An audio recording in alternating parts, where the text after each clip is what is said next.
There, I'm sorry, I did this sort of. there. Anybody go to for all. Yeah. Just like something. Sound off. Okay. We will. Get started. Morning, welcome to the.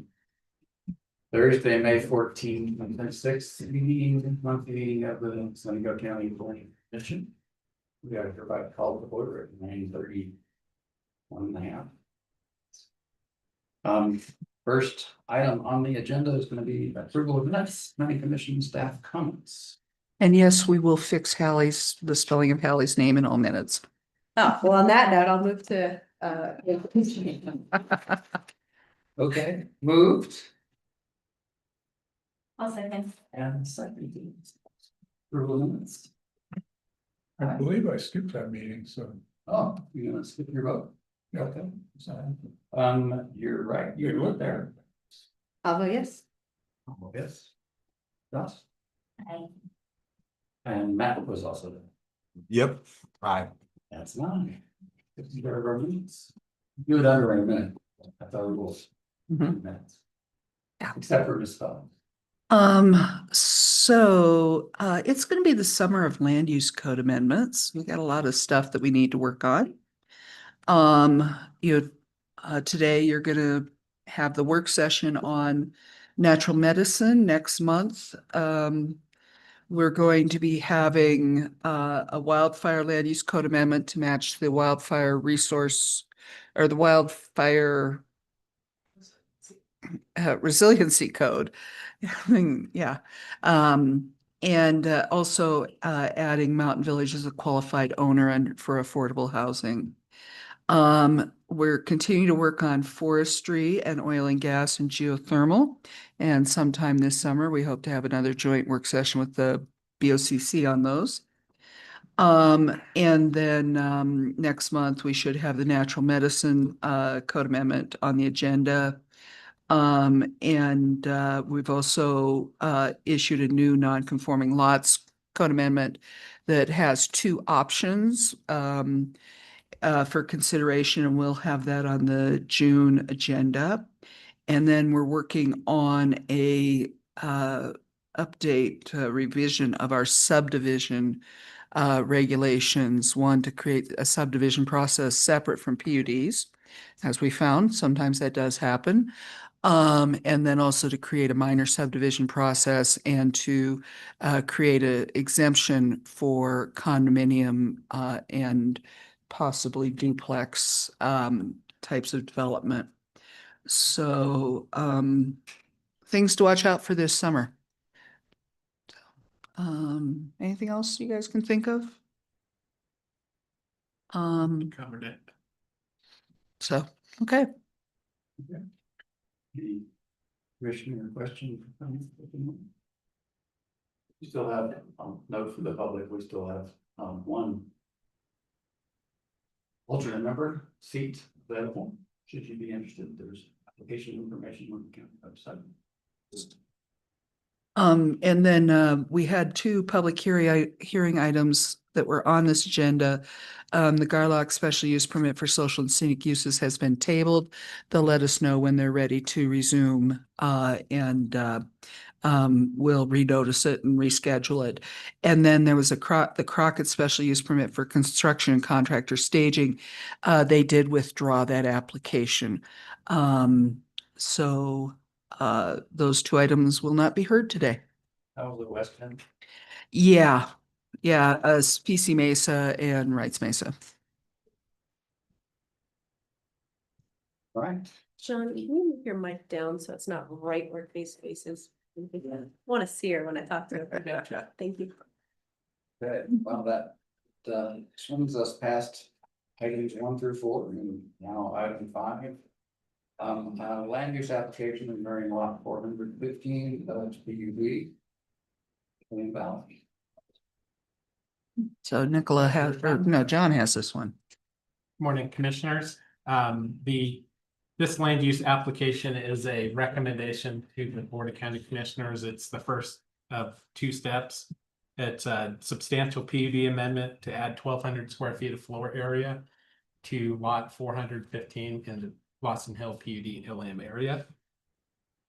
Some background, lot 415 is an improved parcel.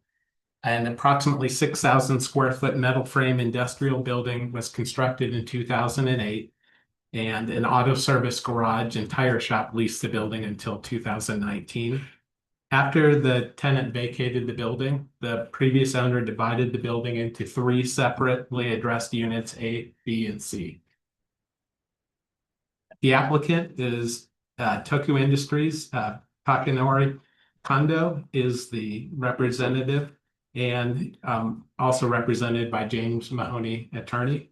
The location is within the Ilium Valley at 780 Vance Drive in its suites A, B, and C. The parcel size is 0.47 acres, and they are allowed a maximum 6,600 square feet of floor area. It is zoned low intensity industrial. And the proposal is for a substantial PUD amendment, since we are adding square footage to the PUD to increase the maximum floor area allowed by up to 1,200 square feet from the existing 6,600 square feet, resulting in potentially a 7,800 square feet for lot 400-15. Substantial PUD amendments are listed in the land use code section 3601B as a land use application requiring 2 steps review, which is a review and recommendation by the Planning Commission and review and action by the Board of County Commissioners. The property owner plans to construct a mezzanine level in Unit C between the first floor and ceiling for use as a climbing gym. No changes are planned in Units A and B. Preliminary architectural drawings show an increase of 1,015 square feet. However, final drawings could end up adding 1,200 square feet. A mezzanine level in a climbing facility is common and would increase functionality, safety, and efficient use of space. The traffic impacts for uses like fitness facilities were calculated in the recent PUD amendment, adding uses and residential units to the Ilium subdivision and PUD. Required parking is proposed to be accommodated on the site. This vicinity map shows the location of the Ilium Industrial Park in the Ilium Valley. It's near the Two River subdivision and located west of the Lawson Hill PUD along Highway 145.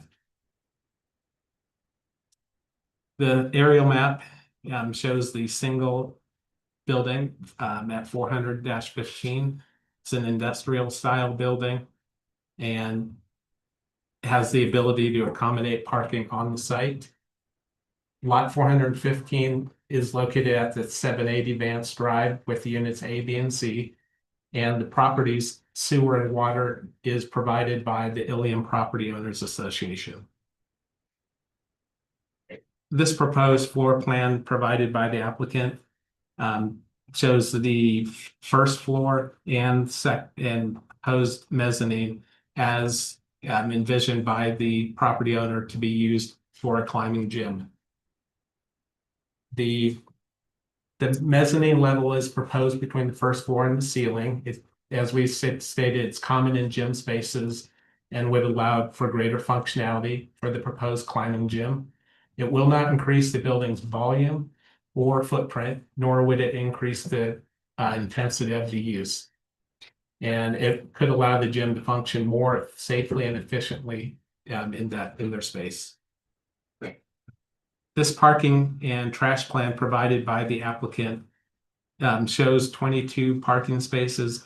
However, 3 of them are proposed in a tandem space and could be used by the owner, but for our purposes, we're looking just at the first 17 parking spaces, which would more than adequately accommodate the required parking on the site.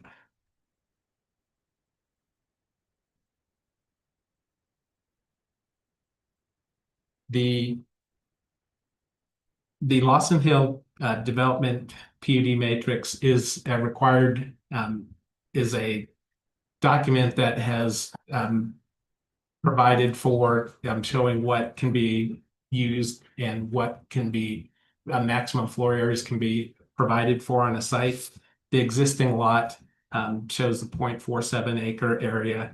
It's its own district, light industrial. There are no units, no residential units nor zone population associated with this parcel, and the max floor area is 660 square feet, 606,600 square feet, and there are 15 parking spaces associated with it. They propose to increase the floor area by 1,200 square feet, which would yield 7,800 square feet. With the additional square footage, they would be required to provide an additional parking space for 16 spaces, and they have 17 available. The Planning Commission meeting agenda was published May 7th in the Telluride Times. The applicant completed the public notice mailing and sign posting on April 23rd, 2026. To date, no public comments have been received. The following listed agencies were referred the application, and we received a comment from the Ilium Park Owners Association, and they support the PUD amendment with the conditions that the applicant provide a parking plan, a trash enclosure plan, and tap fee payment for the proposed bathroom on the first floor. And the applicant provided the parking and trash plan with an enclosure for the trash, and states that he is willing to pay the additional sewer and tap fees required at the time of a building permit when they would construct the mezzanine. Review standards for this application state that it is subject to two-step Planning Commission and BOCC review pursuant to the review standards in Section 5-15. Section 5-15, a substantial PUD amendment must be consistent with the approved sketch plan for the subdivision in PUD, necessary to achieve the intent and purposes of the PUD, and consistent with the standards in Section 5-1803 rezoning concerning the SMC master plan, neighborhood character, facility demands, natural environment, public interest, and land use code policies. The application is consistent with the county comprehensive development plan and the county East End master plan. Specifically, the proposed rock climbing gym, while expanded interior space in Space C, provides for a diverse and resilient economic opportunity for the east region of the county. It will provide a recreational opportunity for locals and visitors that is not currently available in the private sector. The proposed expansion is compatible with the existing land uses in the Ilium Industrial Park. No expansion of the building's footprint or changes to the exterior are contemplated with this request. A sample motion was provided in the packet materials provided to the commissioners, and basically the only condition of approval is that they meet all written representations of the application, and would be happy to take any questions you might have. And for those who aren't regular attendees, the way the process works, now that we've had the staff presentation, commissioners will ask some clarifying questions or not. And then we'll open it up to the applicants, questions back and forth. And then at that point, we'll open it up to public comment. So, Dean, you got it. Go ahead. Are A and B also part of the proposed climbing gym, or only C? Only, as I understand it, unit C. Only, you know, Only C. Maybe at your offices. A is the dog kennel, if they're open yet. Yeah. Not sure that what's in B right now. Okay. Car storage in B. So when the unit's fully operational, you can bring your dog. drop it, puppy park, no exercise, like that. Okay, other questions? I just have a quick question on the parking plan. What's the size of those spaces? Those were mapped out at 9 by 18. Around 18. Nice. Not 8, but wide. Remember that we're asking staff first, then we'll chat out the applicant. Oh, sure. Got it. Others? One quick question. Are you confident that if down the road there's a change of use in the space, that the additional square footage won't represent a problem in terms of intensity of use in the neighborhood? Generally speaking, they applicants, when they change a use for within the zone district, they would be required to get a development permit. We don't always receive those. As long as they are have a use that is provided for in the matrix, then I think we'd be okay. Also, can we turn this on? Certainly.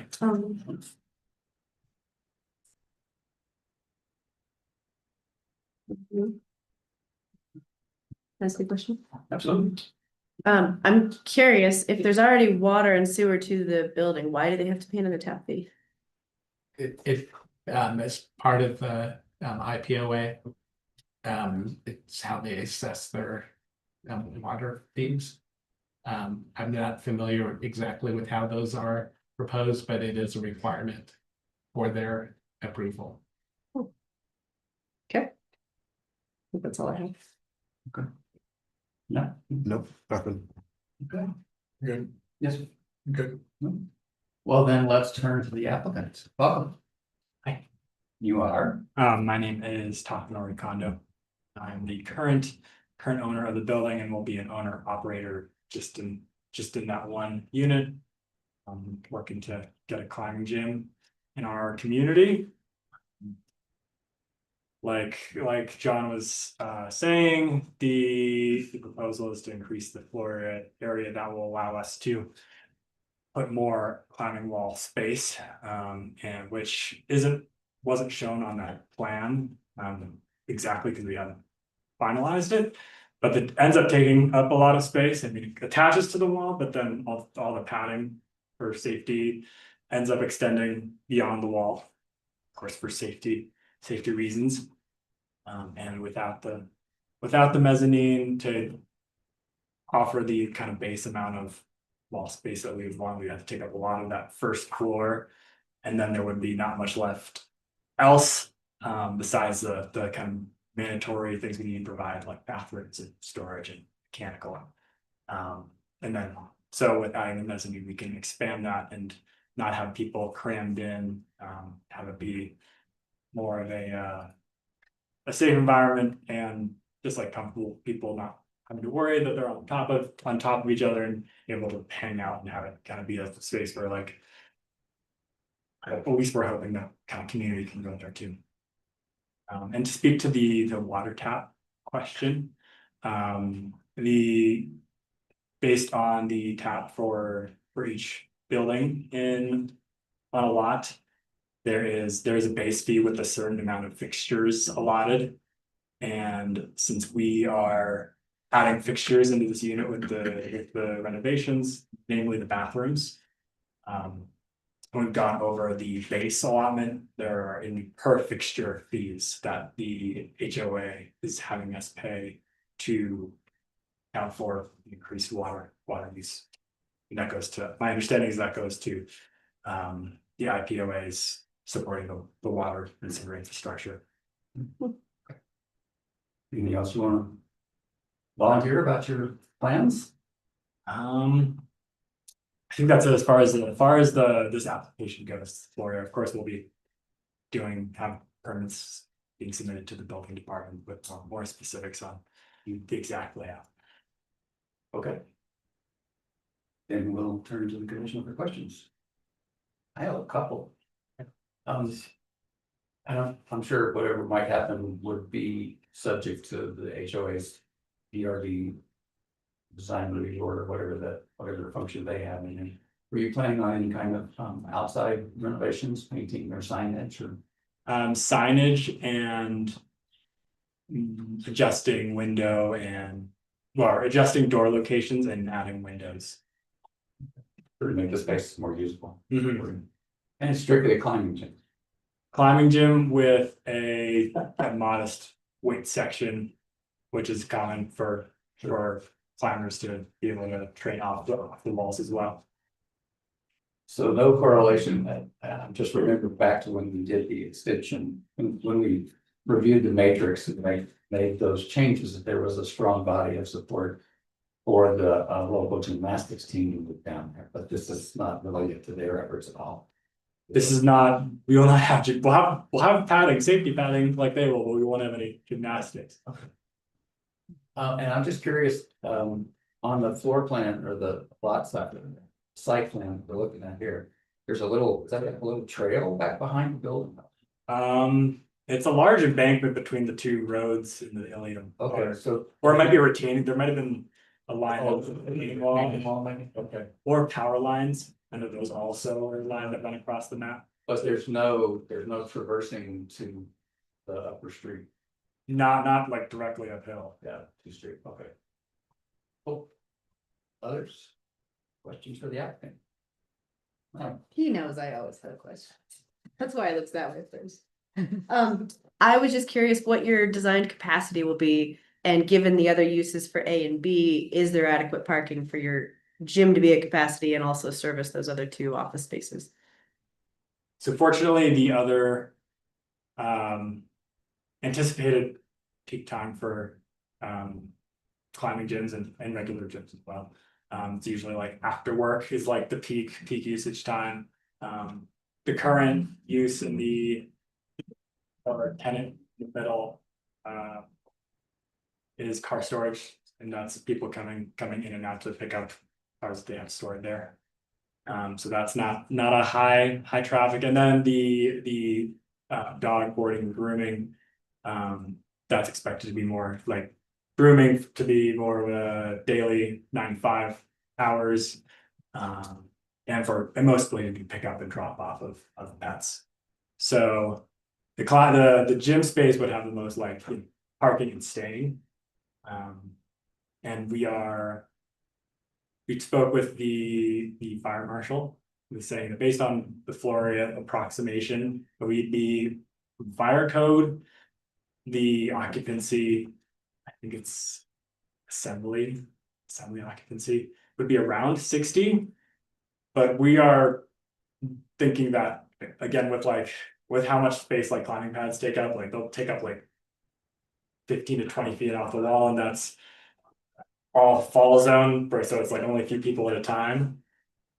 What we think is actually going to be comfortable in there is probably like 30 to 40. We're not sure. So we have a higher fire occupancy, but practically speaking, we don't allow that many people. So carpool. And so, yes, car, we're expecting some folks, and certainly not all folks to be carpooling. And to have the flexible parking along the building used by all the units, because the middle unit has 2 reserved spots, but then otherwise the parking, there's no reserved spots for the other units, so it'll be shared in the building. And likely during that between hours of, we'll say like 4 to 7, be like mostly used by the client.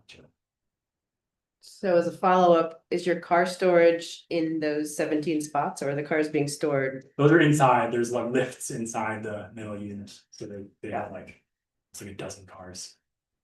Cool, thank you. And what do you expect will be your operating hours? We are planning on operating at 24/7 and having access the anytime of day for the convenience of our users. And I'm not sure if that's offered by all the other competing. Well, I'm thinking of not competing. The climbing gym at the high school is open during the winter, and it's open, I think, 6 hours a week. We're trying to, we want to be able to enjoy this anytime. So related question, are you gonna have staff available 24/7? How does that work? It'll be available remotely, maybe not like instantaneously. We're hoping to have the facility be available to have it access for all ages, and all ages would likely require someone to be there on the premises. And so we're planning on having staffed hours, probably between those like after school hours, like several days a week, and actually have someone there to monitor that. Otherwise, like you would have to have, parents accompanying all the kids. And so, of course, like in this area, staffing can be a challenge, and we're trying to adapt to that. And we see like, staffing just several days a week for like a 4-hour chunk is very reasonable. Staffing like 6 a.m. to 8 p.m. being very difficult, and so that's kind of our middle ground there. But there will be some staff, but not on the premises all the time, but we'll be monitoring it remotely. Is there a county agency that monitors club activity type stuff? I'm not sure if there'll be a permit through the health department for this facility or not. I'm not sure it falls under that, but other than that, no. Can I make a comment? I'm still preoccupied that climbing has an inherent potential for danger. I know that your equipment's probably pretty good, but I don't, if no one's supervising how that's used, I'm a little puzzled how you can keep your safety measures under your control. That's a good question. The first thing, and this is a small but growing part of the climbing gym industry, of having unstaffed access. And something I didn't mention earlier is that this climbing gym is limited to bouldering, so unroped climbing, so you're falling on the pads, and limited in height. And this is the existence of these gyms is contingent upon being able to get insurance. And so insurers have their requirements, such as thorough waivers and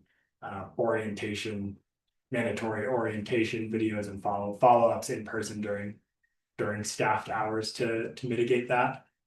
But it does come down to trusting that users will adhere to appropriate climbing gym safety procedures. So let me clarify this, there's boulder climbing and wall climbing? No roped climbing, and that's where insurers won't touch that as far as unstaffed access goes, because that's where so many accidents happen. Yeah, that's what was raising.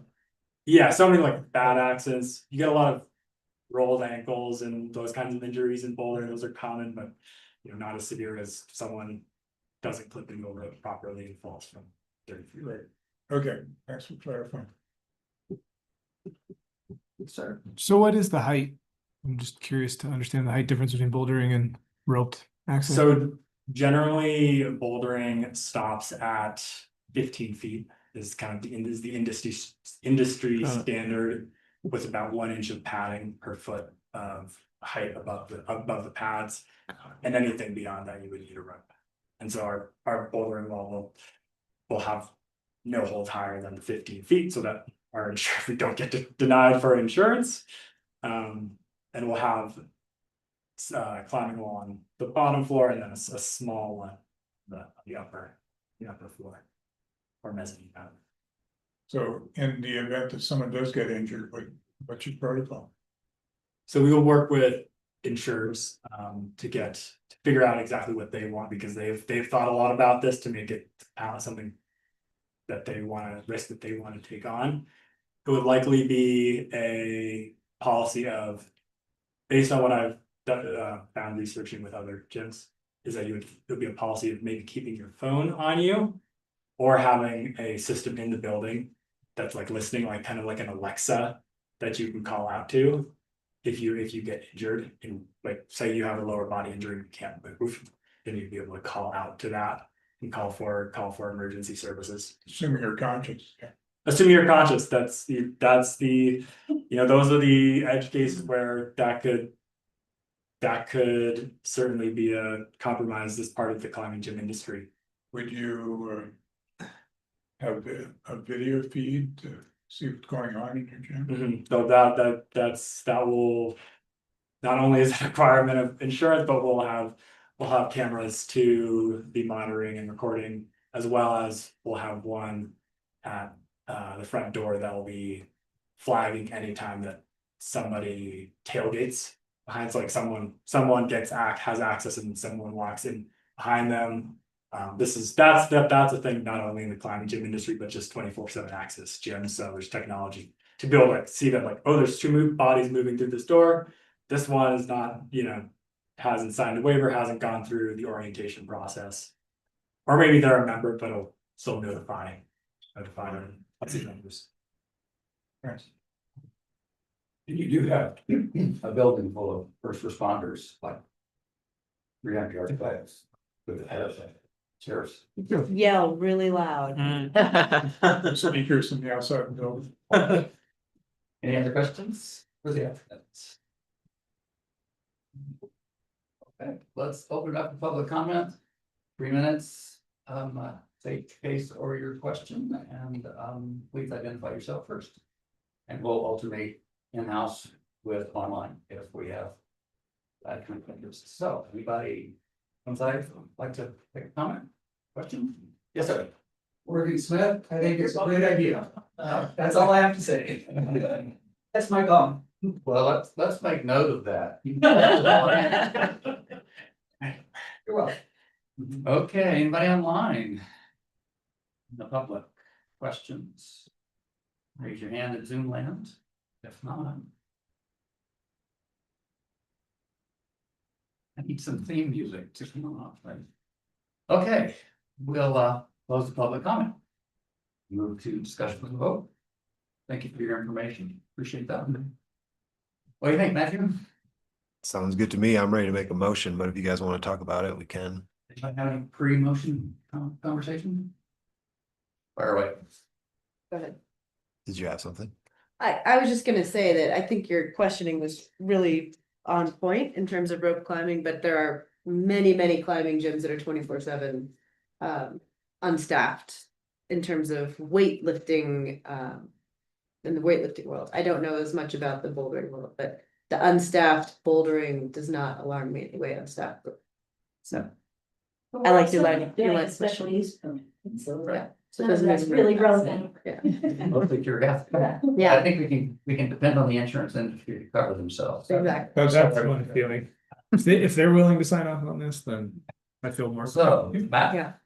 I move to recommend that the Board of County Commissioners approve the proposed substantial PUD amendment for up to a 1,200 increase in allowable floor area for lot 400-15 Lawson Hill PUD, Ilium as presented, finding that the proposed substantial PUD amendment application is in compliance with all applicable land use code standards in section 5-1503, substantial amendments in section 5-1803 rezoning.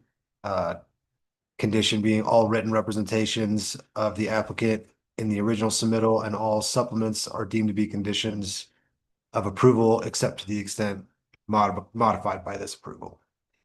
I wanted to. moved and seconded. Right.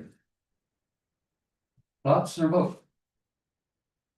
I'll leave it to the insurance industry and I vote aye. Okay. Hey, Aye. Chair votes aye. Good luck. Thank you. Thank you guys for the, yeah, Thank you for doing this. I'm real excited. That is exciting. I'm excited to be down there with the neighbors of gymnastics. Be a cool neighborhood. All right. Next item on the agenda is a land use code amendment recommendations regarding some brief definitions. So, This one is Nicola. got it. Go for it.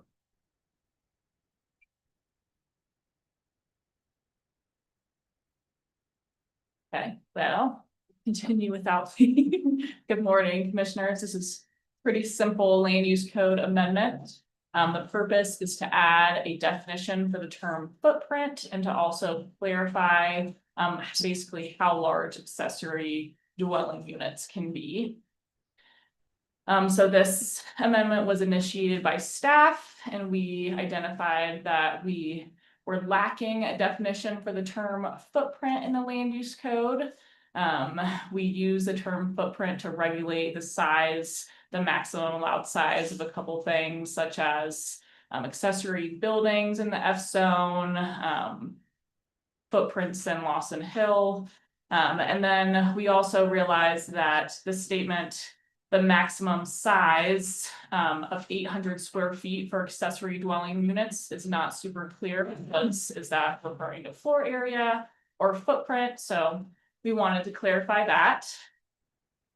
Here are the two proposed amendments. So our new definition for footprint will be the portion of a building or structure that covers the ground measured from the outside of exterior walls or columns in square feet, including cantilevered portions of a building. The footprint includes open areas not enclosed by walls, but covered by a roof. The footprint excludes the edge of roofs that overhang exterior walls or support structures by up to 2 feet that are intended to prevent rain, snow, and other debris from spilling directly down the side of the building, e.g. the roof eave, as well as open decks and patios.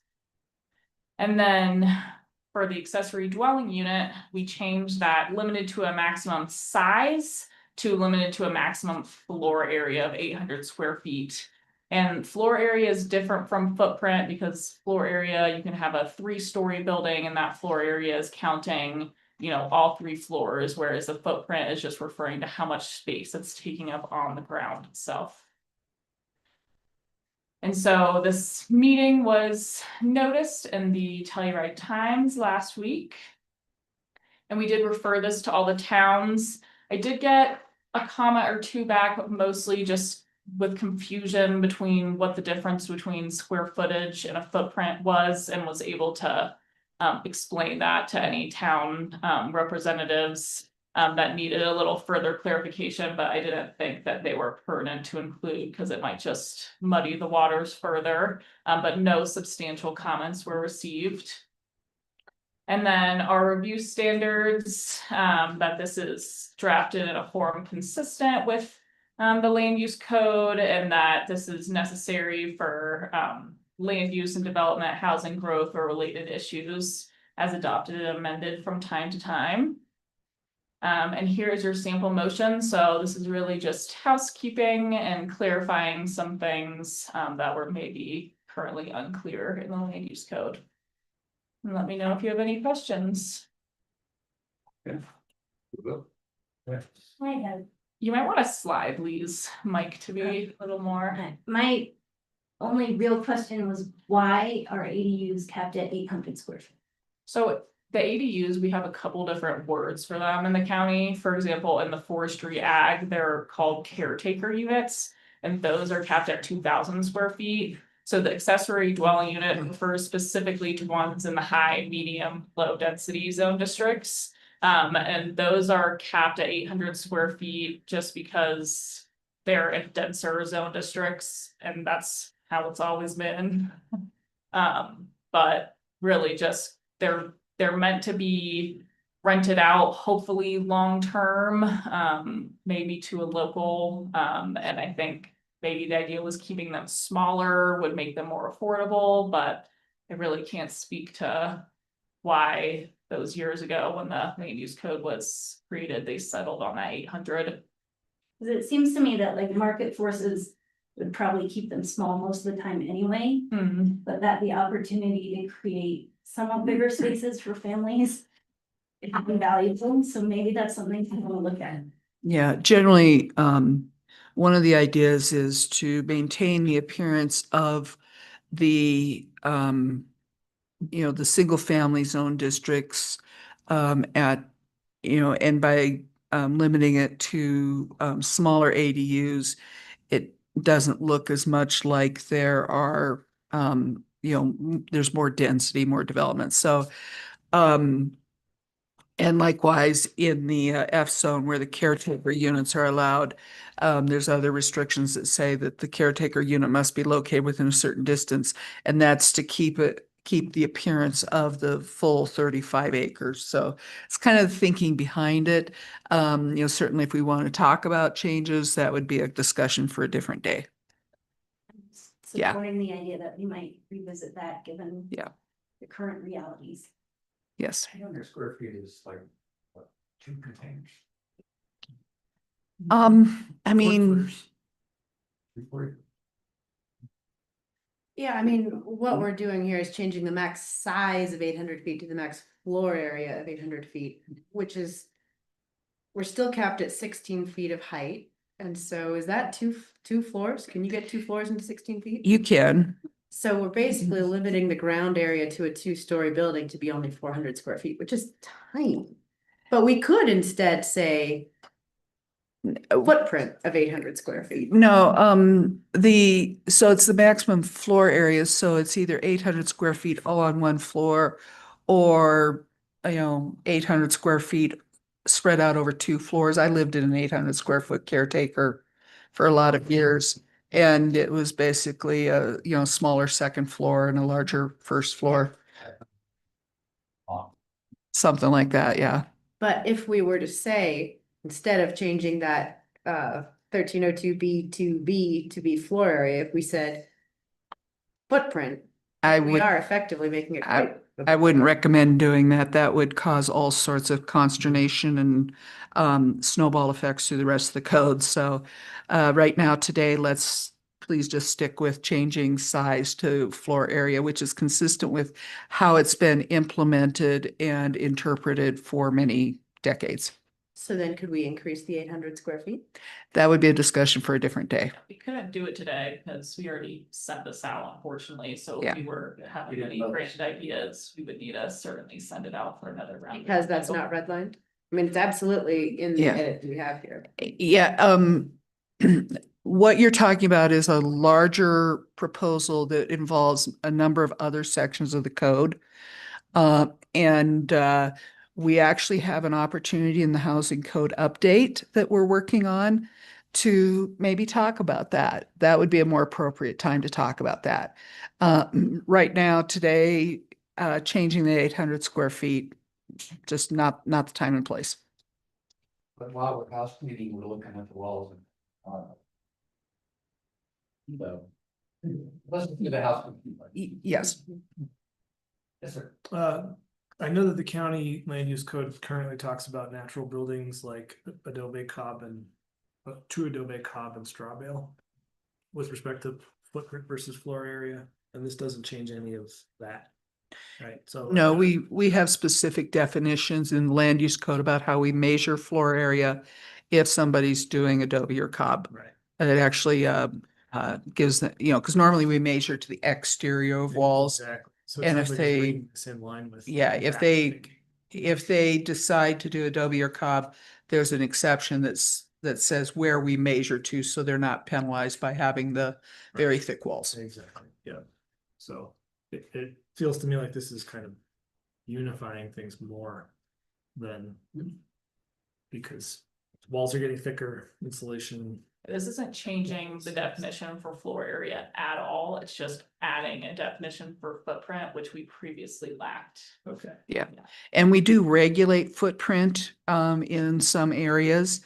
And we had actually had to go back through old applications to figure out how we had been interpreting that. And the definition that we have here is consistent with past practices. So to clarify, floor area is still measured to like outside a stud on a stick frame building? It's typically moved to measured to exterior wall, yes.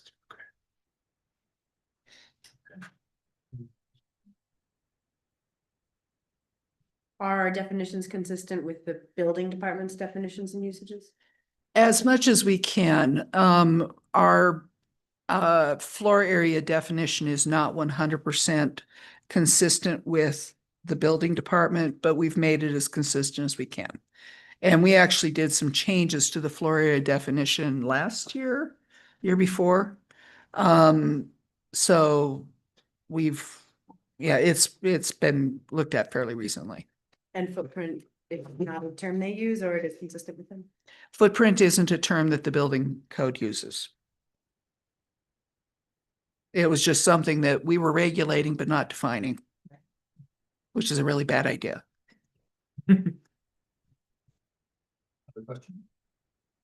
One more thought to be clear, footprint also excludes a footer that extends out underground. Correct? Yeah, it's not calculating underground foundation or anything. Well, since this is a, small as it may be, this is land use code. Then we'll turn it over to the public if there's any questions or comments. Yes, sir. Hey, you're No. front. This will be 30 seconds. So. Nick Farco, one comment, it's a technical, seems small, but when talking about eaves, the 2-foot definition that's in there might be restrictive for somebody that's looking to do passive solar. You cannot get proper passive solar design with a 2-foot eave. So going to 4 or 6 foot, if it's not affecting the intent of the footprint definition, will then not regulate somebody who's looking to do a solid passive solar design. Just Okay. Excellent. Any comments online? I don't see any hands raised. Okay. Thanks for the public comment period. Do I hear a motion or any other questions? So I guess as a follow-up to that, as a question for Kay or staff, right now, if you had 4-foot eave, 2 feet of that would be part of your footprint, correct? That's correct. Any thoughts on And that? yeah, just so you know, where footprint is regulated is primarily in Wrights Mesa, and we usually it usually becomes a factor for storage, large storage buildings. We've never come across it as a problem with a house. Yeah, houses are regulated by floor area rather than footprint, so probably people aren't trying to keep their storage unit. Yeah. Probably. How about assessed value of a house? Does that come from any of your side of things? The assessors do their own calculation. They don't care what we say about the length of the eave. They have their own method. Sure. Or. Okay. I'd like to make a motion. Please do. I move to recommend to the Board of County Commissioners to approve the amendment to the land use code for the purpose of clarifying the maximum size of accessory dwelling units in section 5-1302 and defining the term footprint in Article 7 as presented, based on the finding that the proposed amendment complies with the standards of land use code section 5-1802 land use code amendment and is consistent with land use code section 1-4 purposes of the land use code. Thank you. So moved. I'll second. Okay. Moved and seconded. Matt? Aye. I, I Aye. Thanks for the cleanup. Yeah. Lee, can we have 5 minutes? I think we can. Your next item Thank you. agenda is the accelerated housing review land use code movement. So we will reconvene at 10:27.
Making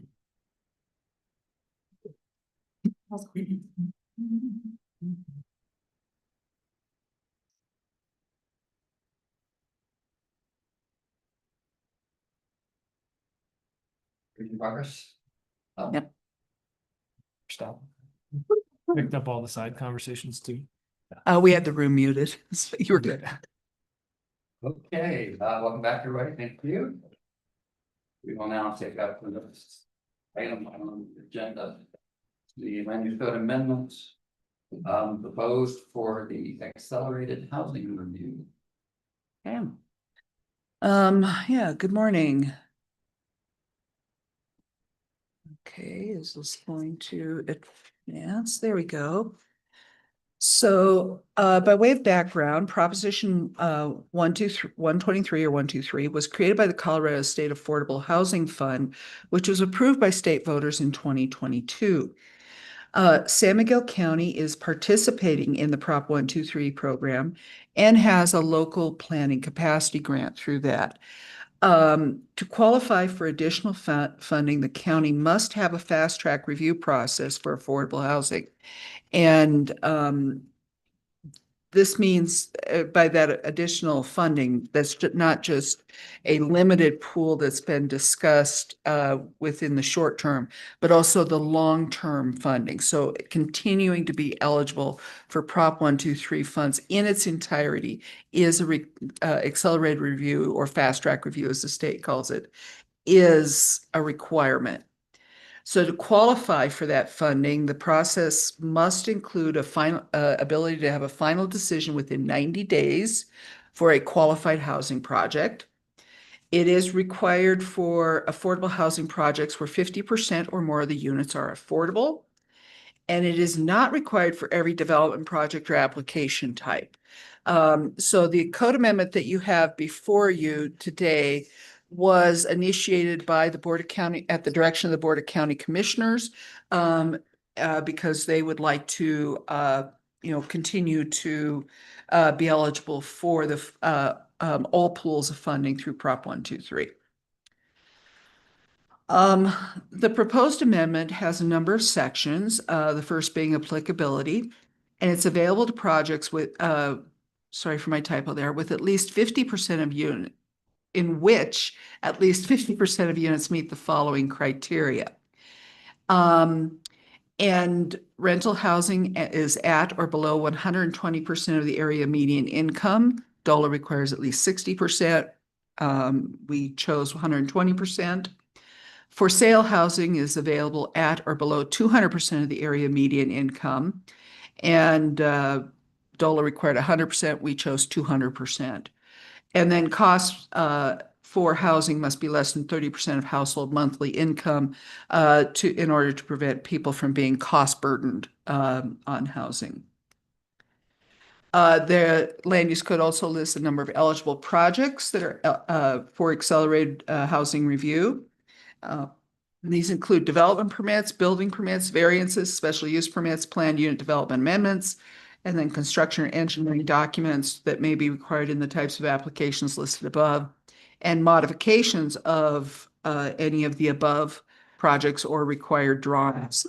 We also list in the code the ineligible projects, so those that cannot go through the accelerated housing review. These include preliminary or final subdivision, initial zoning and rezoning, comprehensive plan amendment, appeals, plan unit development, or amendment that includes rezoning or subdivision, permits related to non-residential use, and construction or engineering drawings that are not required as part of development and land use application types listed herein. In terms of the process, if a developer opts into accelerated housing review, the application shall be given priority over other projects in the development review process and approved with conditions, or denied within that 90-day period following determination completeness. The 90 days concludes on the final action of the decision maker. In this case, it could be a administrative one-step or two-step. Each type of application, for example, if something needed a special use permit and a building permit, has its own 90-day review period, but when possible, these can be considered concurrently. They don't have to be, but they can be. Applicants may request extensions of up to 90 days, or they may opt out of the process at any time if they feel that this isn't working for them or they're no longer interested in staying within the parameters. All applicable code standards and procedural requirements still apply. That means this doesn't change the process by which anything is considered. It doesn't change the noticing requirements. It doesn't change the dimensional standards. It doesn't change the use standards. Everything else in the code still applies. There is a provision for extensions, and there's three methods by which extensions can be granted. The applicant may request one 90-day extension in order to allow them more time to address comments, issues, concerns. An applicant may request an extension for the length of time necessary to address any comments in the application from other agencies or service providers. For example, if they need a CDOT access permit, sometimes those can take a bit of time. So that extension would be for however long they would need it. Basically, what it does is it stops the clock, and then once they get that, they can restart the clock. And then the county may also provide at our discretion a 30-day extension to allow adequate time to review and address submittal materials and review comments. And then also we would be adding a definition to the land use code, affordable housing eligible for accelerated review, which is residential dwelling units that are permanently de-restricted to be affordable to qualifying household. AMI ranges are tied to the initial qualification for sale or rent of the residential dwelling unit. So we added that in there because we wanted to make it clear that there's not an annual qualification wherein, if you came in right at the 200% AMI when you bought your house, if you happen to move above that 200% AMI, great. That's wonderful. If you rented when you were at 120% AMI and you've gotten a raise, improved job, whatever, great. You don't have to requalify. You don't lose your housing, any of that. No. So qualifying households are those who are in less than 120% of the area median income for renters and less than 200% of the area median income for ownership units as determined annually by the Department of Housing and Urban Development and adjusted for household sizes. Units that cost less than 30% of qualifying households' gross monthly income are considered affordable. Costs include, but are not limited to, rent, mortgage payments, taxes, utilities, and insurance as applicable. So a lot of really standard stuff in here, that comes from HUD and downward on housing.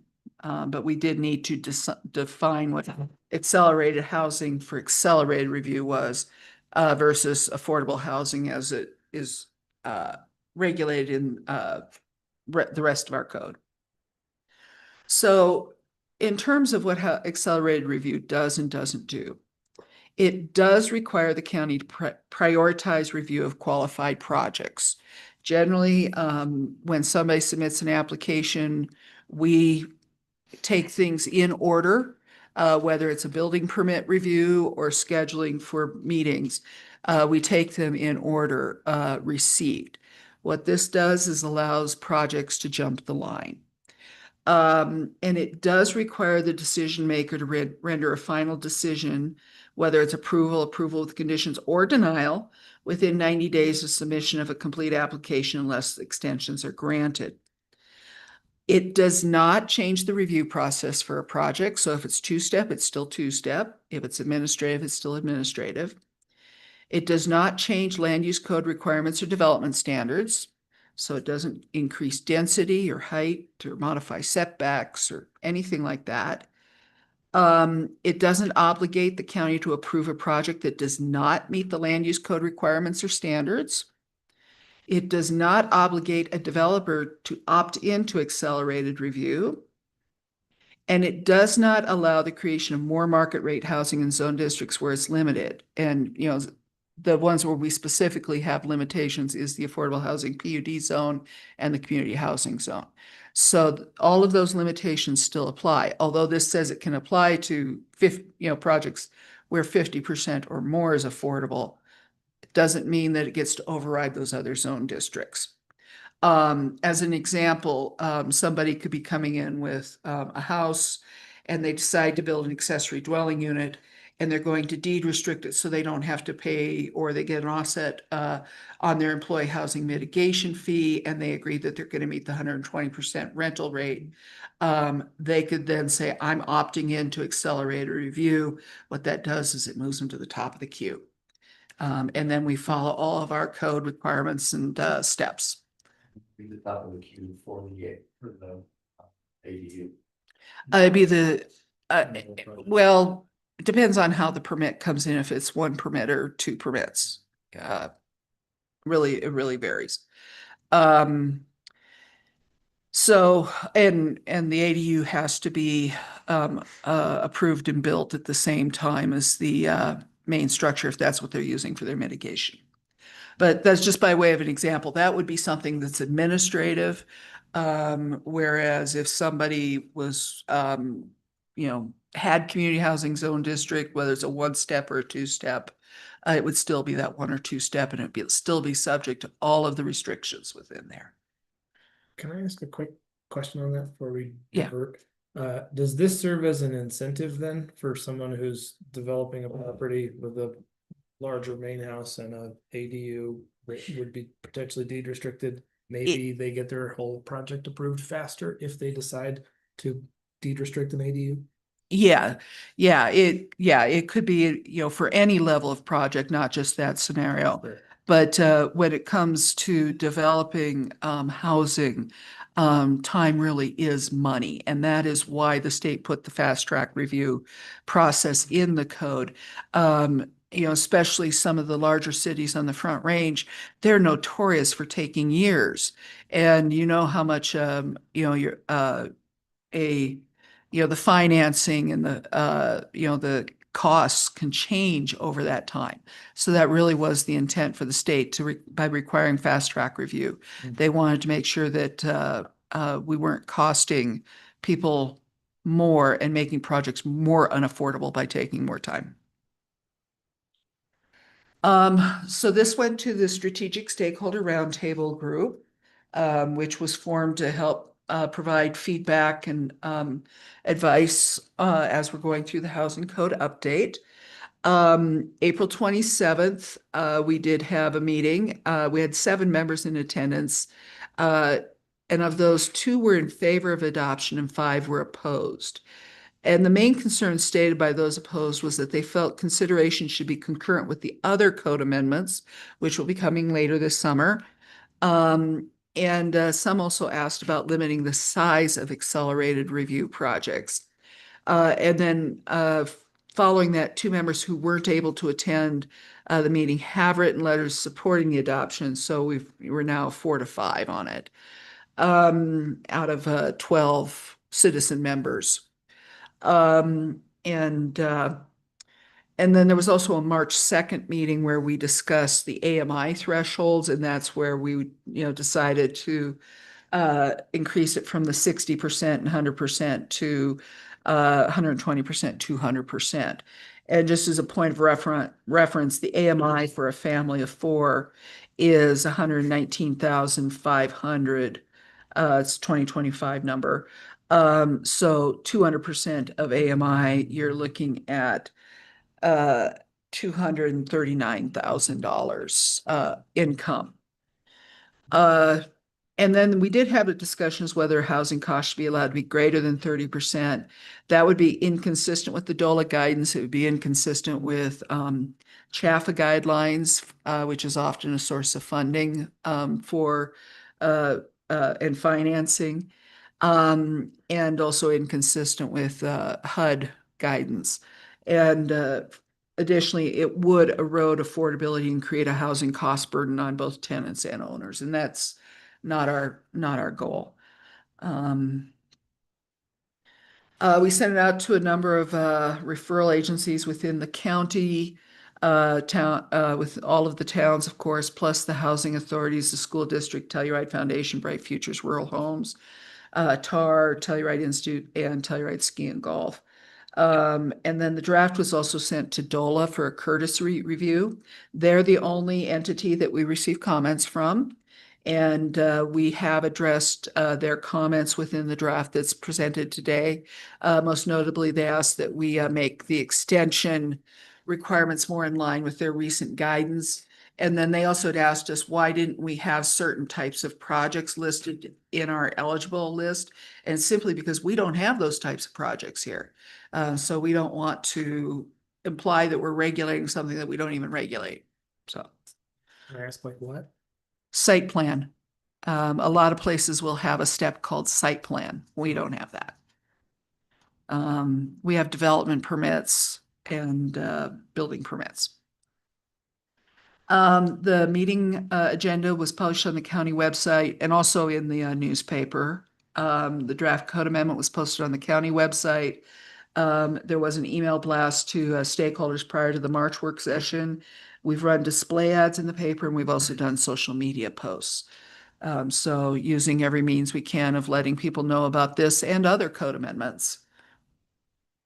In terms of public comments, we had 14 comment letters received from 12 individuals. 5 of those letters were from SSR members. 2 writers were in favor and 2 opposed. 1 member sent 2 letters. The writers of the remaining letters were not in support of the adoption of accelerated review at this time. Most felt accelerated review should not be adopted prior to the other housing code update amendments, and several felt there should be size limits on projects using accelerated review. Review standards for the land use code amendments are contained in section 5-1802. Basically, they may be initiated by the county or by persons who are residents or own property in San Miguel County. And this was initiated by the Board of County Commissioners. I'm sorry, old slide that I missed. I said County Planning Director. It was initiated by the BOCC. And then section 5-1802A, land use code amendments shall be drafted in a form consistent with the organizational format and style of the code, which it has. And then we have section 1-402 policies of the land use code, which states to implement the policies of San Miguel regarding land use and development, housing growth, and related issues as adopted and amended from time to time. So next steps, following Planning Commission recommendation, we do expect to have a BOCC hearing on June 2nd. And then we'll be following up with the second part of the housing code update, which is the more detailed amendments to zone districts and zone district standards. And those will be prepared and presented at future meetings with anticipated adoption in the fall. And then the other part is also the housing action plan, which is a separate process from there. So here you have a sample motion, and I'd be happy to answer any questions. Jared, you might want to add a few things too.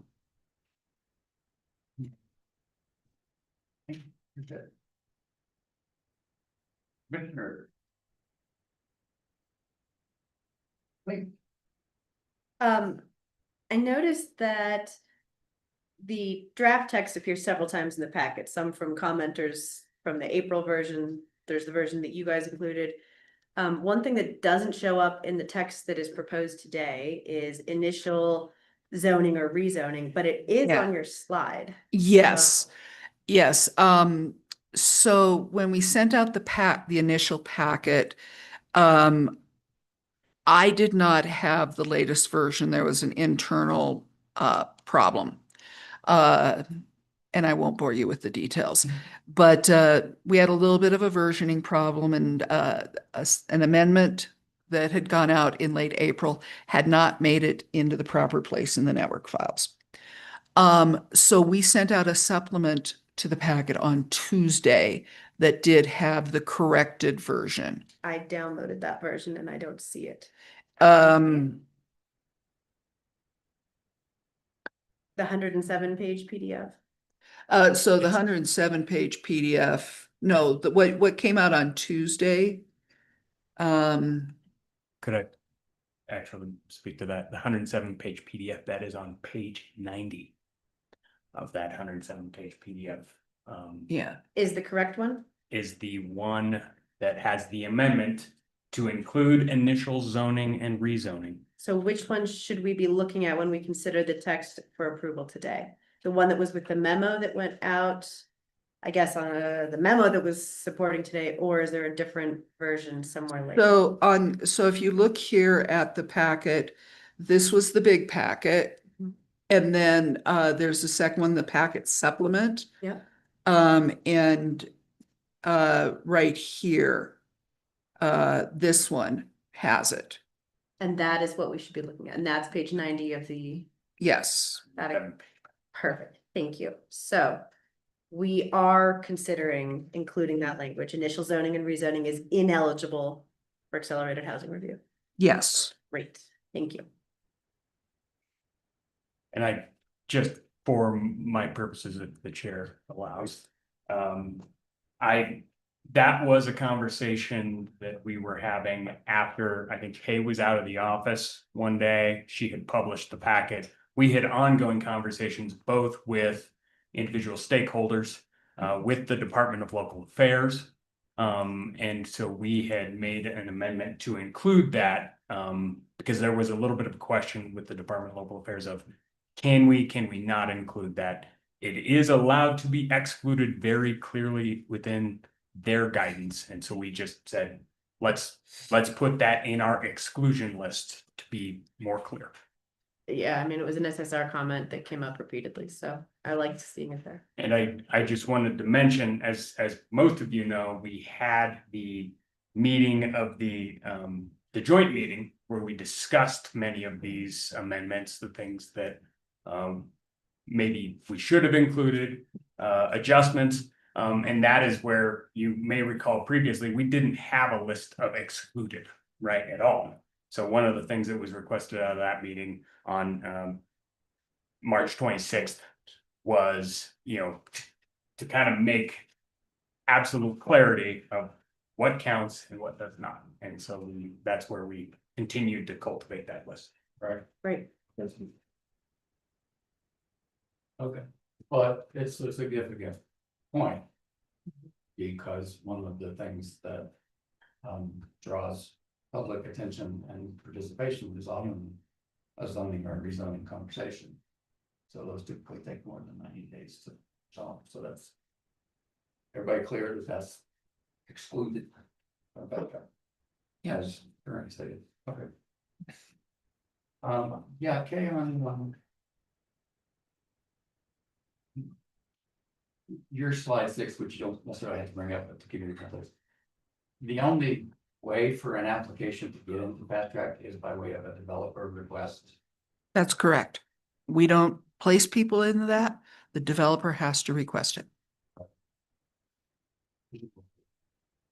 So, folks pretty much file their application and make that request. And the Yes. request comes at the time of filing the application. Yes, that's correct.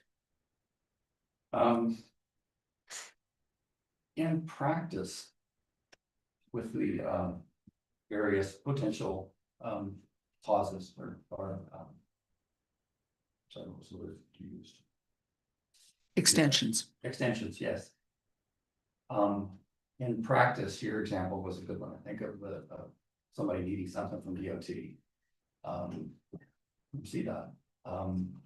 Would our practice be to approve with contingent upon receipt of the CDOT approval, or would we want to extend the process?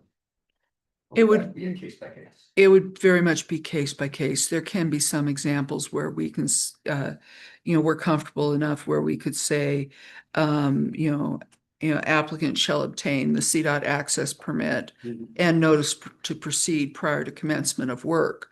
But there might be other things that, aren't quite foreseen right now that, just might take a little bit longer to review. So those things do the ramification 90 days.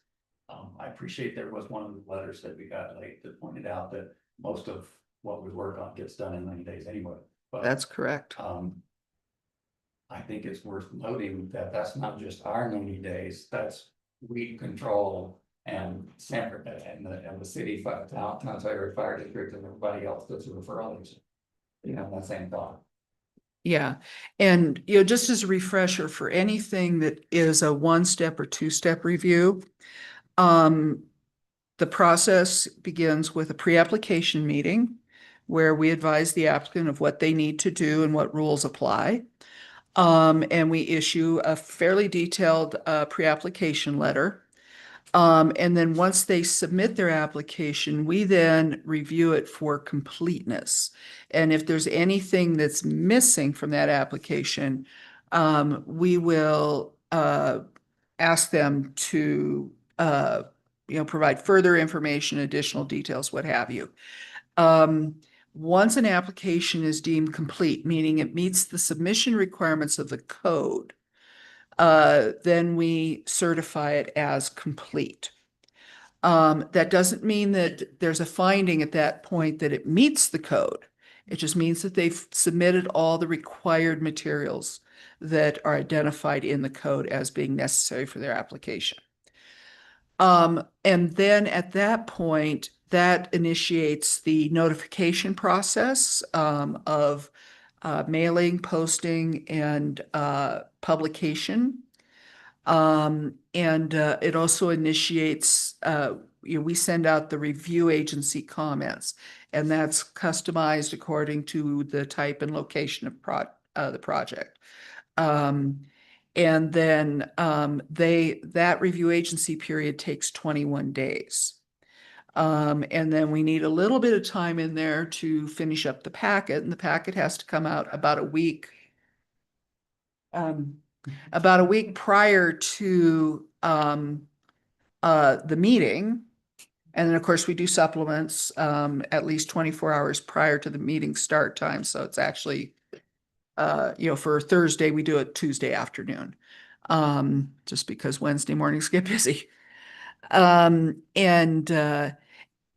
then, so if it's a two-step review, planning commission meeting, and then the BOCC meeting requires a published notice, which we actually have to get to the paper because they now publish on Thursdays.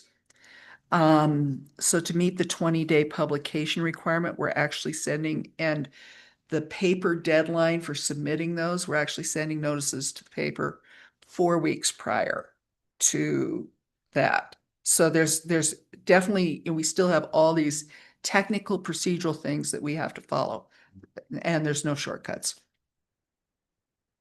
So can it be done? It can be done. Okay. Any potential funding from accelerated housing fund that might come down the pipe, is that typically distributed, and this might be for you, Jared, I'm not sure if you know, is that typically distributed to other government agencies who are responsible for the actual funding and vetting and so forth? Who gets that money? So the Prop 123 program has a few different avenues, right? So part of the money that's generated with that state income tax goes to DOLA, Colorado Department of Local Affairs. That's who we have received grants through. That is who, in this case, we're talking about the $45,000 incentive payment. If we were to succeed in passing something by July 1st, right? That's where we would seek money from DOLA in that regard. They generally work most directly with local governments, housing authorities, so on and so forth, governmental agencies for the most part, though they do some minor financing for private development as well. Then there is another avenue of funding to the Office of Economic Development and International Trade. They have at least 4, if not more, housing funding programs that range from particularly a land banking program, a program for equity investment in a housing development, a program for low interest loans to housing development, and a program for contributions to modular home building. And just because it's in the packet, that piece of funding was cut for this current or the next fiscal year by a recent bill to help kind of stem the gap in the state budget process. But thinking about that, this has generated, since the voters passed it in 2022, approximately $300 million a year. It goes through those funding avenues annually. And frankly, the state legislature has to balance the budget every year. But until this year, it has kind of been pretty steady going through those funding mechanisms and into the hands of developers, local governments, and anybody. But to be absolutely clear, we as a county, projects within our county will not be qualified for any of those streams if we don't proceed with approval and continue our participation. And I think that's why we as staff have recommended continuing to try to be compliant with Prop 123. That way we potentially could be eligible if we push a project ourselves. Our partners, Mountain Village, Town of Telluride, the housing authorities, anybody who wants to build a house in our county could potentially use these resources if they can navigate the right path. But if we don't participate in, well, not participate in fast track doesn't appear to be an option. Ultimately.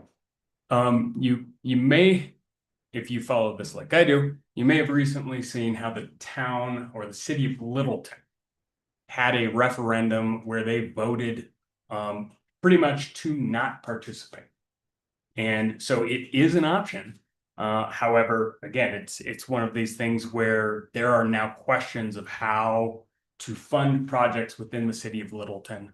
And that's very fresh ground, right? This bill just passed in 2022. We are building the airplane kind of while we're flying it here in a lot of ways. And there's a lot of moving parts. And so we're just trying to remain eligible. That has been the direction that we've received from Board of County Commissioners. And for your part, we're kind of continuing to suggest going in that route and get your recommendation on that as well. But one could say it's a pretty good sized funnel that they pour money into, whatever funds they have, they pour into. Correct. And it's a good sized funnel, Lee, and it is something where for my part, it's why wouldn't we want to be eligible? If we get one housing unit out of this money, it's a win. So. Okay. I've got others, but I'll yield to someone else on the team for me. I'll just say it feels like you guys have done a lot of work to make this possible, and I appreciate that. Sounds great. Kudos, are too. Got some questions. So if an application fits the criteria and an applicant requests fast tracking, it's automatic. But it's granted.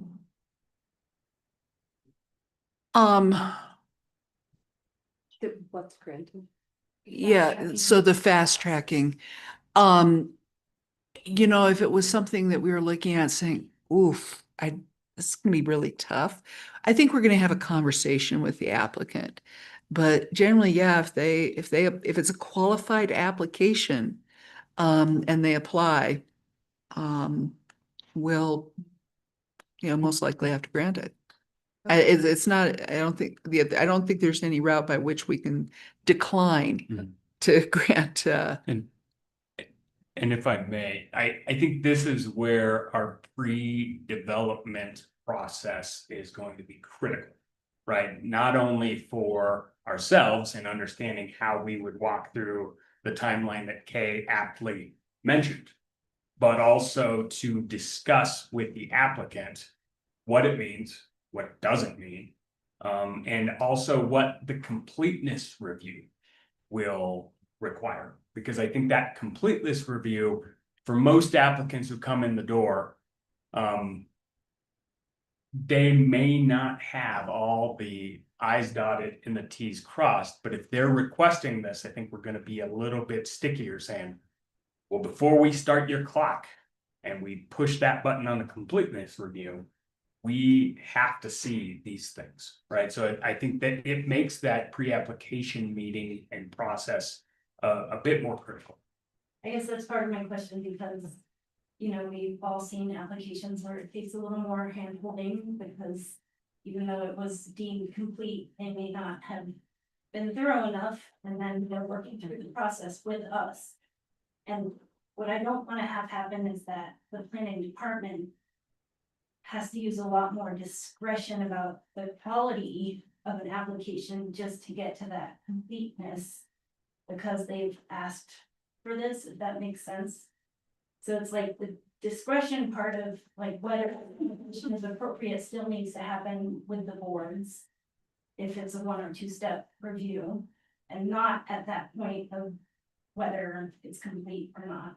So I was just kind of curious about what you guys thought of that.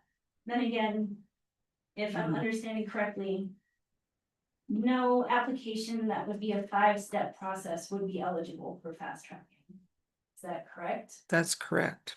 So the scale of the kind of applications that we would be looking at are really the kind of things that even if we would have to have 2 meetings instead of 1, it could still work out.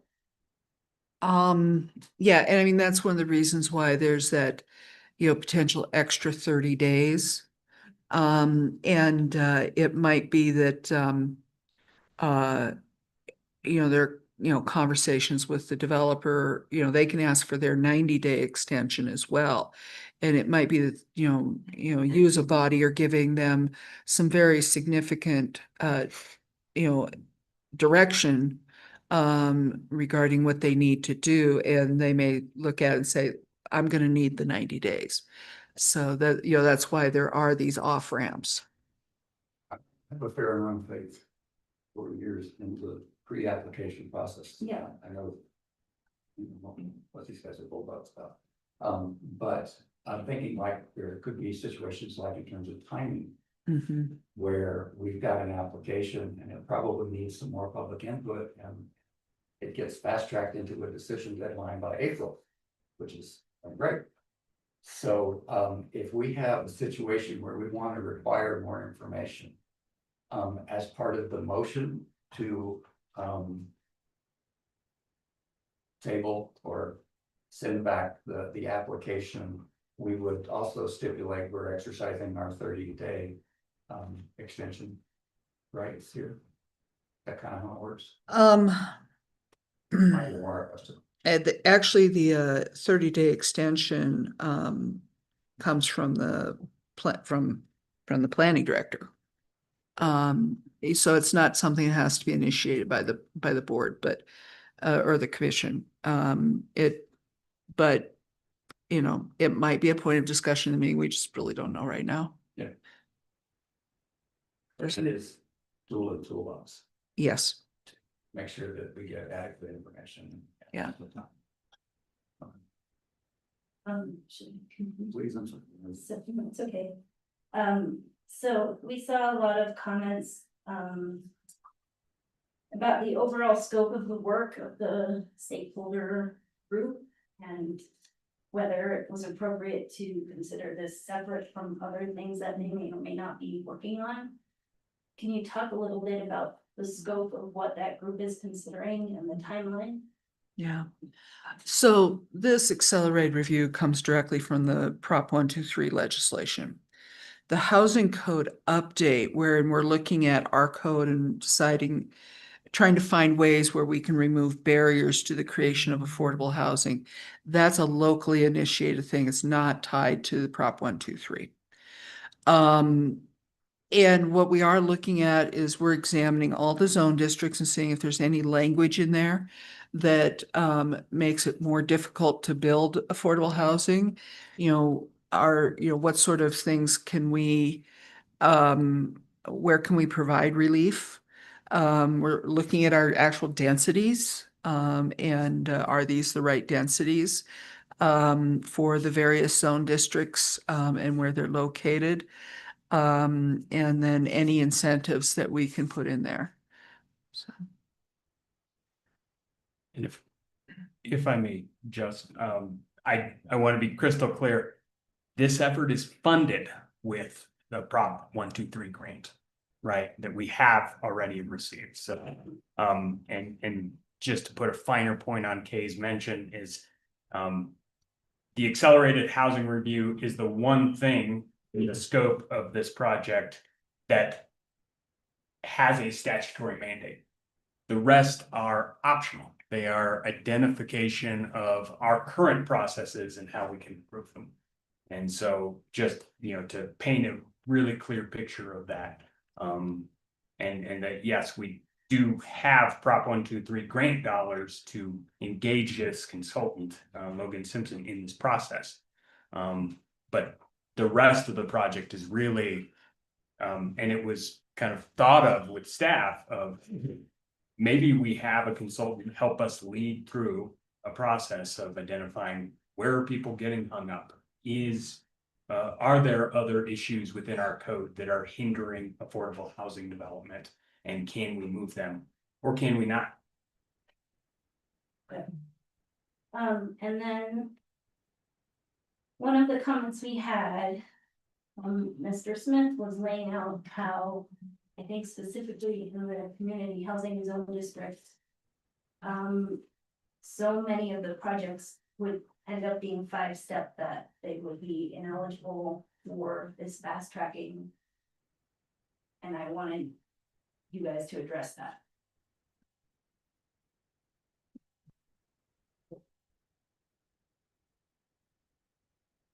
And I think, If I understood correct. if I may, I believe that the way, and I remember an email, and I apologize, I'm going from memory here. The way a 5-step process would end up working for us is if somebody requested accelerated housing review, it would be by application type, right? So, and that would be sketch plan, 90-day counts. That would be a preliminary plan, 90-day process, and then a final application, 90-day process. So that would end up being,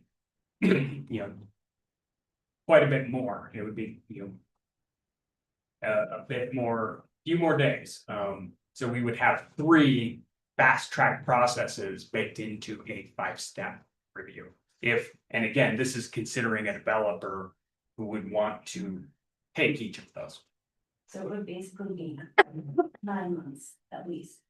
But that would have to be a 5-step project where each piece was eligible for this list. So it wouldn't be a PUD, wouldn't be a subdivision. And those are excluded, right? Wouldn't be zoning or rezon. Right. Okay. But just, I think that's a really good question though, because looking at Mr., is it Morgan? Mr. Morgan or Mr. Smith? His comments make it sound like there is no real approval method with or without the fast track, because what I'm hearing from Kay is the fast track doesn't change the process, it just makes it faster. So that's, I was hoping to get a response to that as well, like what Yeah. is the approval method for some of these points that he's raised? The approval methods that are in the land use code already. So if you read through all of Article 3 in the land use code, none of that has changed aside from adding this fast track option. And it doesn't reduce any of the, like I said, the notification review periods. It doesn't eliminate any steps.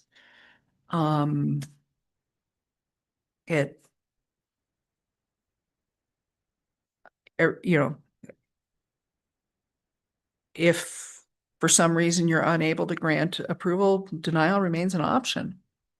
Well, so then I think, looking at, he had a whole graph here, and I think the conclusion then is, for example, he's raising multi-unit affordable housing and existing high or medium density zoning requires a 5-step review. And that doesn't change. That That's doesn't just- change. That therefore will not be fast tracked. And that is the answer. Yeah. And we could change that in coming months with the, with the SSR, right? But that Yeah. doesn't change the fact that right now there is no fast track, for that kind of project. Yeah. So the existing section 3. One of the more common comments in public comments was, used the term guardrails, having to do with concerns about does this fast track process somehow unleash existing size, density limitations or stair steps? Yeah, all the requirements of the land use code. So, we've got, Article 3 is process, Article 4 is applications, Article 5 is all of the many zone district standards, and then the specific development review criteria and standards. And then Article 7 is definitions. Those are the ones that are most applicable, and then you might look at Article 2 policies. Article 6 is natural resources, so it doesn't apply here. Every single part of the code still applies.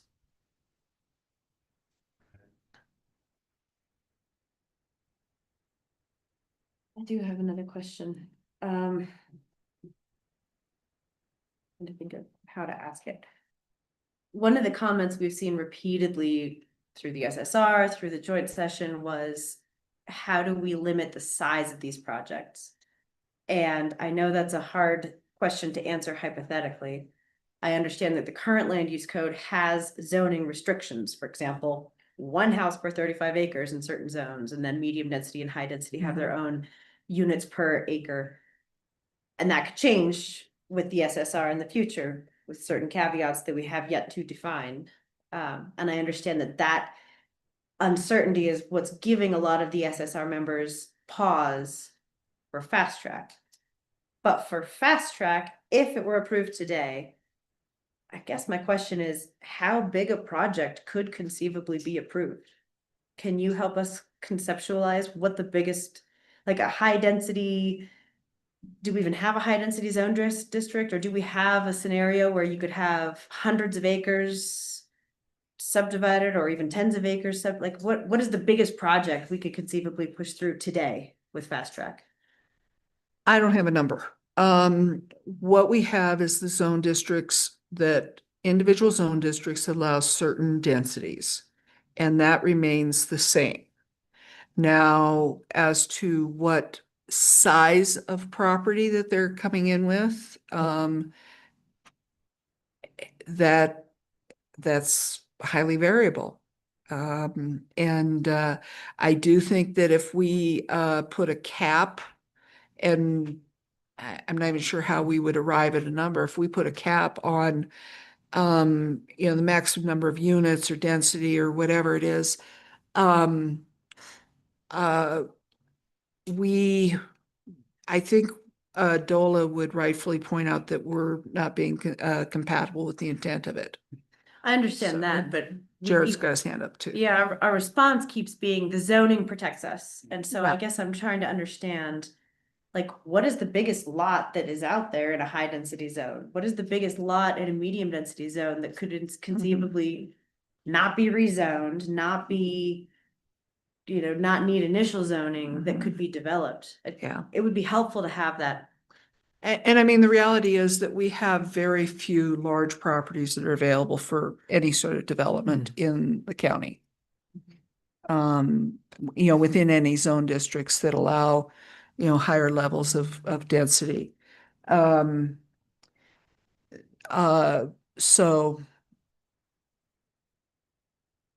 we don't know. I don't want to put a number on it. I really don't. If I may, Ally, it's a challenge, right? Because if somebody acquires property, they can try to rezone, right? And then they would have a fast track process to walk through. But they can't rezone through fast track. Correct. So again, that's different. Right. So the tough thing is we're calling out projects. right? We named the one, and it has been named a number of times during the SSR. Against the preference of the SSR member who would be the proponent of that project. You know. And we keep coming up with 20 units an acre for 57 acres, right? Not all of that land is developable. There's not enough water for that big of a development. You know, there are a lot of things that would be limited where, you know, that's really not a realistic proposal. Could you develop 57 acres in one development without going through the PUD process? I don't think there is an acreage out there today in a current zoning that you would be able to do that. At least in my understanding, there would be additional process and a rezone of anywhere that would be at that kind of level. But the highest density we could have then is 20 units per acre. And that is in the CH zone. Yep. And that is the highest density we could conceivably see. So But it would size have might to be bigger. rezoned first. No. Right, see. There is an existing CH with 20, there's one. So that is the high, but it's not like we're saying that we're gonna build sky rises on the valley floor. Like, that's not what we're talking about. No. There's one CH zone district that has 20 unit per acre capacity, Theoretical. theoretical capacity. Yeah. Legislative.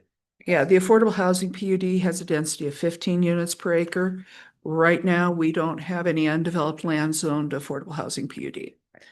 The CH zone has a density of 20 units per acre. Right now, we have one property with that zoning. The high density zone district doesn't exactly have a unit density, rather it has a population. It can go up to 80 people per acre. We don't currently have any land zoned high density. Thank you. That's exactly the answer I was looking for. Thank you. That's helpful. It really is. To Jared, to your comment earlier about the mission of the stakeholder group. I think that, and the effort that we're gonna undertake in some, I think it should be recognized that we want to eliminate obstacles, but we want to be able to also optimize our ability to target and right size developments that could be housing developments that could be developed. It's not just a matter of trying to blow down all doors, but a matter of we've made two passes at this. Let's refine what we have and build what we need to do that. And some of it is about creating limits in certain places or under certain circumstances. And some of it is about removing obstacles. It's a little more holistic than that.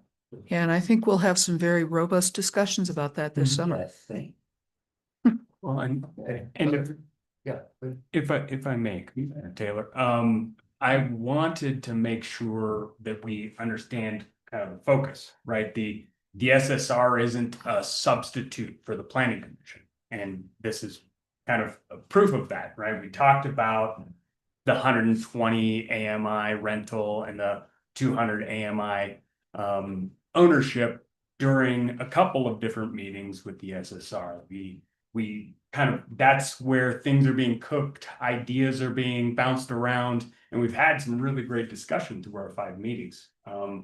And what the process has always envisioned is whatever gets, baked by that group comes to the planning commission. And the planning commission considers it with all of your experience, expertise, so on and so forth, and makes the recommendation to the board of commissioners for any amendments. And so that kind of process has always been baked in here. There are a number of things to come. I just got the digest of our last meeting yesterday from our consultants. And we know there's not consensus at the SSR on nearly anything. There was one thing in the last meeting, right, that we got consensus on. So there's a lot of work to go on a number of different things. And they range from density discussions, housing type applications, a lot of things that you all end up seeing in practice, sitting as this board. that you'll have additional context to bring to that table too. So. Other questions for staff? I have just one last small thing. Please. In Article 7, our new definition, we added that language about AMI ranges are tied to the initial qualification for sale or rent of the residential dwelling unit. Can we add the word for each sale or rental, or for every sale or rental? I just want it to be very clear that I qualify once to buy it, but then if you buy it for me, you also have to qualify. I don't want any wiggle room in there. I agree that that sentence could use a little bit of clarification, and certainly that would be something to put into a motion. Awesome. I had one more question too. When you're talking about a project having to meet the threshold of 50% deed restricted, that's by number of unit, that's not square footage. Yes, footprint. So somebody building a house with an ADU could qualify. yes. And back to the last question, where subsequent renters be protected from.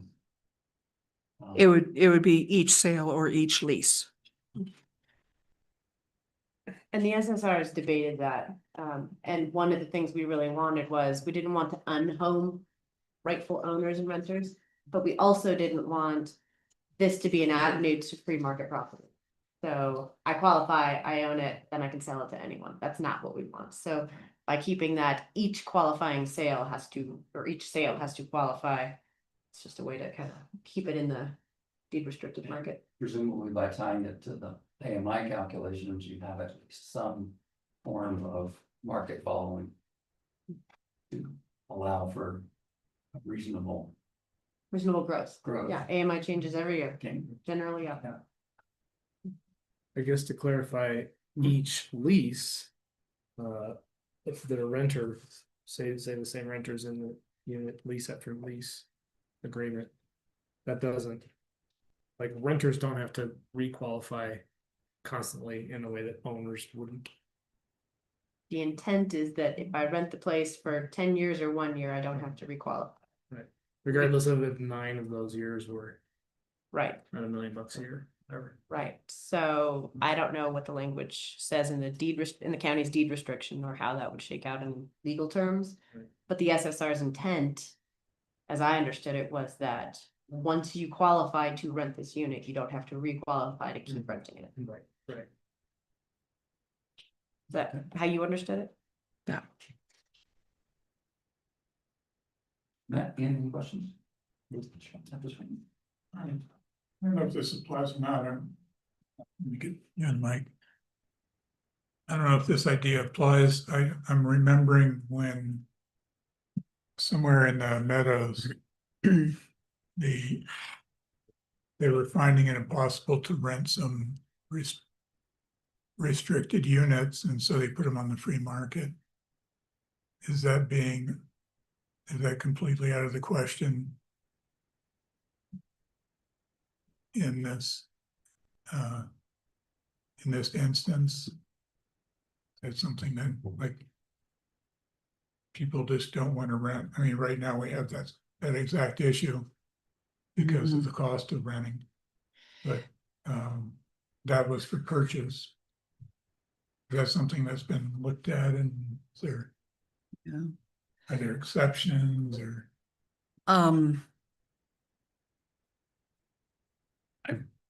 If I may, maybe I'll restate your questioning and make sure I'm hitting the Okay. right tone, and that is, so if there was a property that went through this process and they wanted to change use, right, from rental to ownership.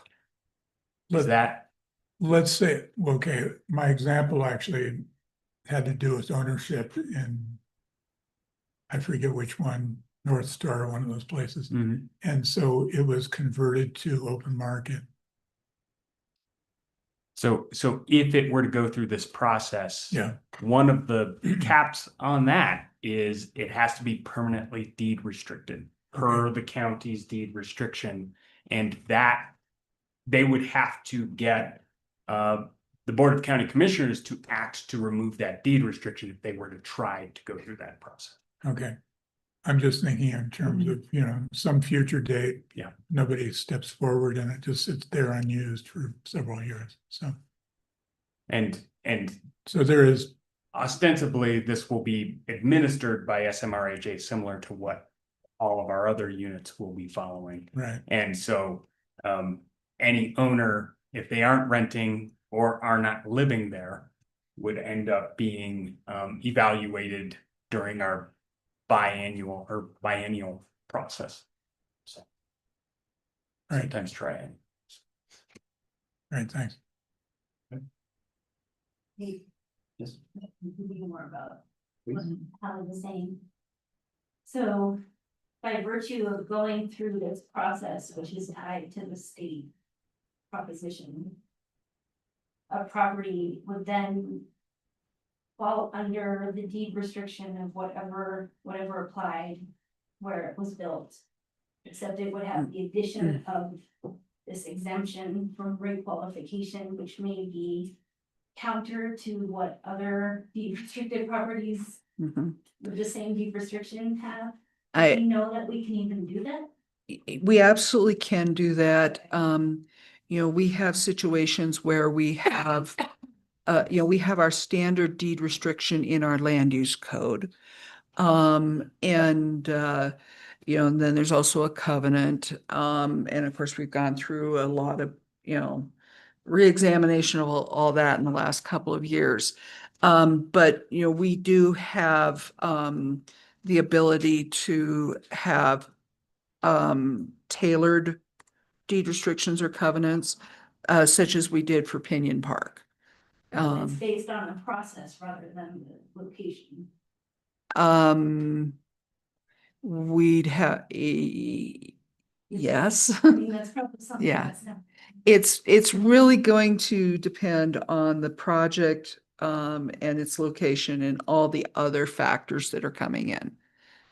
I mean, I'm not saying I think it's a negative, I'm just trying to clarify, because Yeah. having that tied to the process rather than the location or other Mhm. factors, I think is unusual, but I Mhm. do think it increases in some significant ways the incentive side of it, because I think people will be more likely to build affordable housing if they Mhm. know that they can get real people to live there who can afford to live there and Mhm. who can make it work, so. Yeah. I'm not saying I disagree with it, I'm just trying to clarify. Well, and Jocelyn, to give you a little more background there, the Prop 123 requires the 50% affordable housing proportion. We could make that less restrictive, but not more. It requires the 30% affordability. We could change that to be less restrictive, but not more. Same with the AMI qualifications. So all that comes from Prop 123. What the SSR wanted to add on was it shall be deed restricted by the county's deed restriction. And so we're kind of grabbing from two different ruling bodies.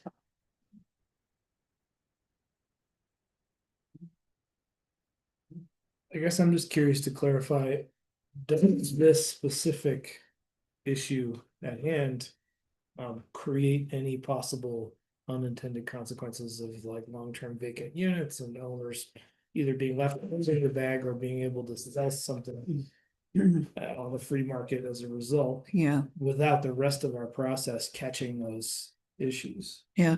And our deed restriction actually we actually have the guardrails for that.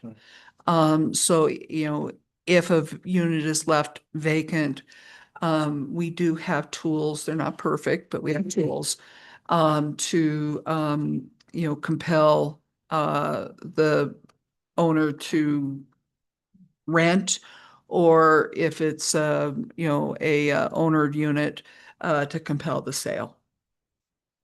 Although we went through closure experiences back in the way, Yes. so there's provision for that as well. Right. Yeah. All that's pretty much already covered and already part of the standard process. Yeah, it feels to me like this particular issue is more about unlocking state funding. It's an opportunity to look at everything holistically. And I'm just trying to understand, are there any like cracks in it or somehow doors that open that could create a conflict with the Because current all this process. is in fact the timing. Right. But actually, one could look at this as a customer service commitment. Right. In that we're agreeing to commit to a 90-day window. Mhm. Once the ducks are in a row, we're gonna do our job. And our referral agencies are gonna do our job. And we're going to ask the public to comment in a timely manner. Let's not string stuff out. Sarah. So, I think that there's probably some tweaks that will be looked at by the SSR when it comes to what defines affordable housing. I would be surprised if we have a conversation about the deed restriction. So, And other activities from the commissioners? Yes, sir. I was just gonna say, if I may, you know, this is one of those kind of areas we'll have to navigate and we'll continue to work on, because we have a definition of affordable housing within the code today before we make this amendment. When we make this amendment and now we have affordable housing eligible for housing review or accelerated housing review, right? So we're kind of, we're using a lot of the same words, but they aren't necessarily the same definitions. And so that is an area I think we should be intentional about. And that is an area where I think as we've thought through this process, we've thought, well, it'll be the county's deed restriction, right? And that may or may not be the case as we continue to work this out. To Kay's point, you know, the Pinion Park deed restriction was kind of tailored in a way. And if somebody comes and makes a compelling case that they need something specific to the Board of Commissioners, they may. But if they just want to do what we were mentioning, a housing unit and an ADU, the current deed restriction for the standard deed restriction for the county as it exists today may be just fine for that, right? Well, so what are we approving in the language today? Because that's exactly what some of the SSR members who are opposed to this would say. They're saying there's too much gray language in this. We can't approve it yet because we haven't put all the I's and T's in place. Yeah. So, So the approval of deed restriction language outside of what's already in the code is the authority of the Board of County Commissioners acting as the Housing Authority Board.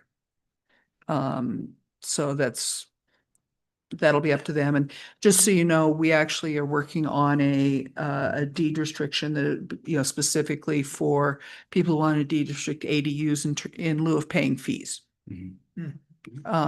So, you know, that's, you know, like Jared said, we need to look at things.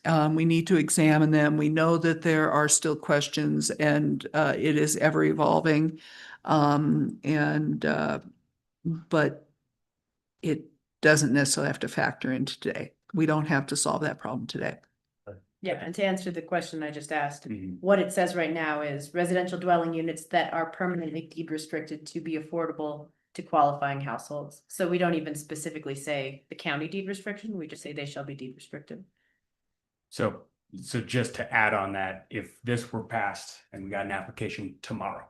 Yeah. Right, and we were measuring what is permanent deed restriction, the available option today is the land use code deed restriction or a covenant, right? Otherwise, they would have to propose some third avenue that would be satisfactory to the county housing authority. So.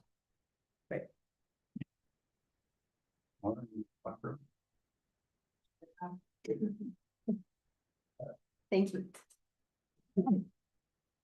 All right, let's move on to the public comment period. I am to remind everyone that we do have our 3-minute rule, and I'm practicing developing the discipline to hold to that. So you can expect my alarm to go off and you'll be given a very brief grace period of a few seconds and close up. And I would say also that many of you have given great thought and word crafting to feedback that we've received by letter. So that helps a whole lot because then we can read and think about what you said. So I would point out that if you have offered feedback via letter to make sure that you're highlighting or supplementing what you have already said in writing, so that you can debrief. Okay, and we'll alternate online. Run the timer so that people on Zoom can see it. Oh, that's Rather good. than your phone. Okay, good idea. All right, let's games begin. Yes, please, sir, come up to the mic.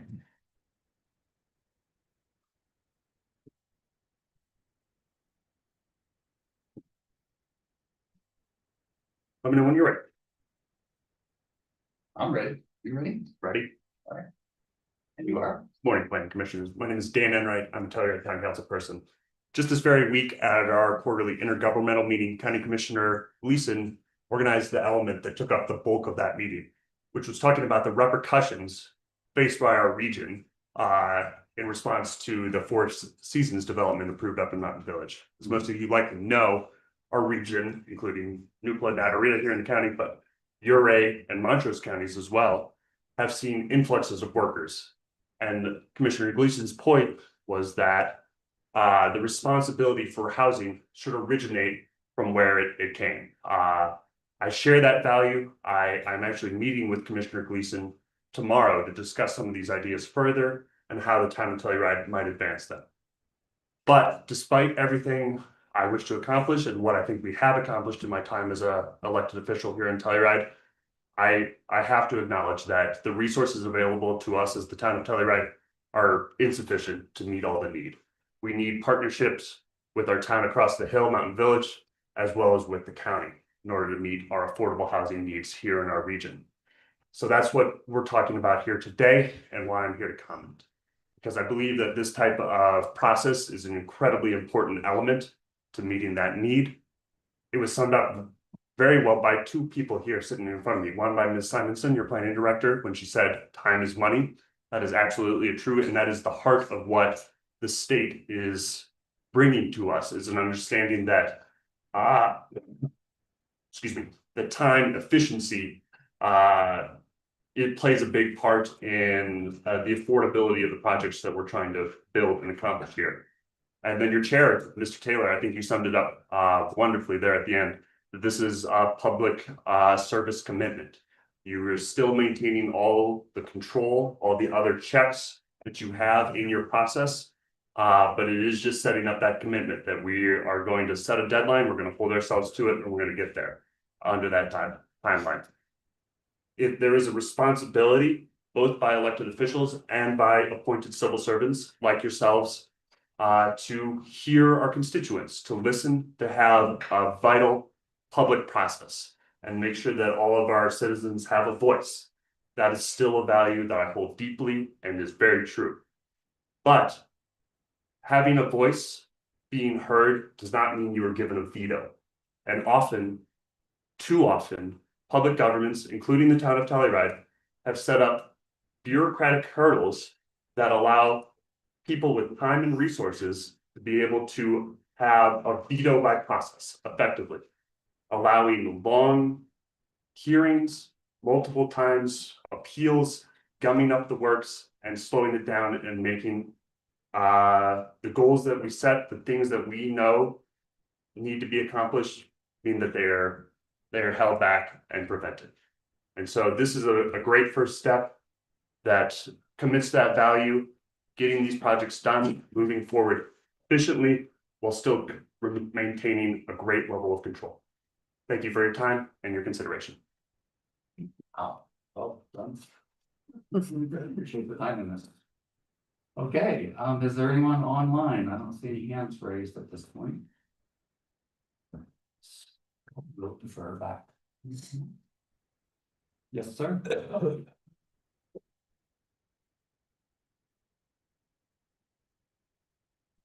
Excuse me, my name is Morgan Smith.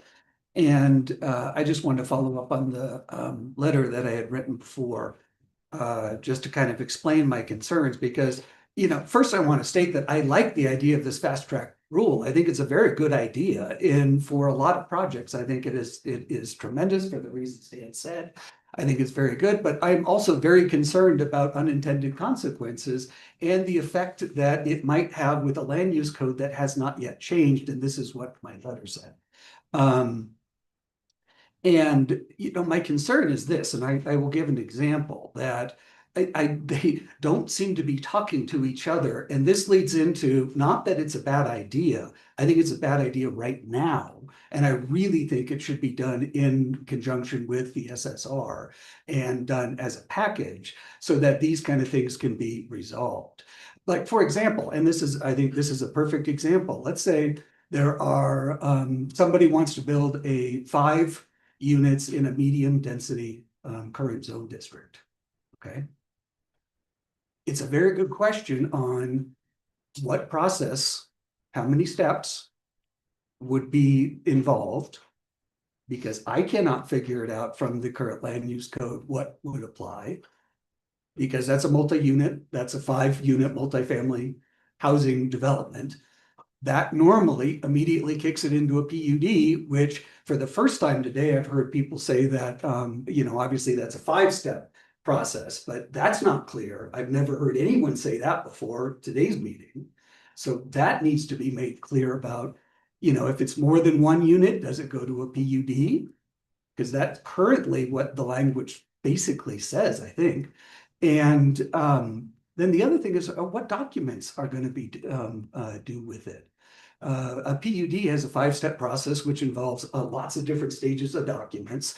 If it's not done concurrently, and also I didn't hear whether a PUD could be considered 90 days concurrent. So all those steps would be in one.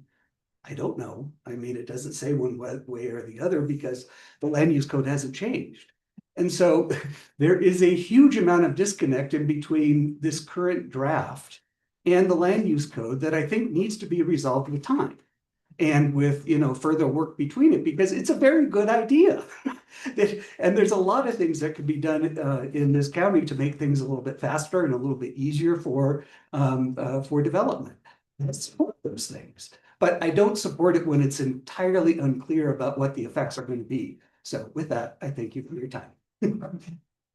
Appreciate that. Is he an SSR member? No. No.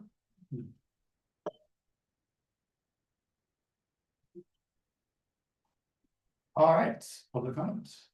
Don't have anybody online, so back to the room.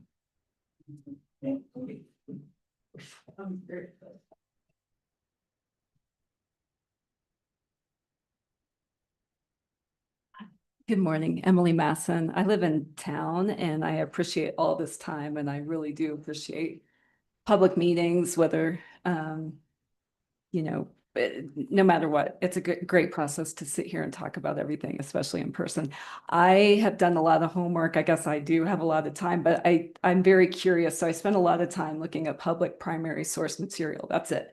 So I looked at, there's a link to all the awards that have ever been given. And I can share that with the group so you can see mechanistically how these things pan out.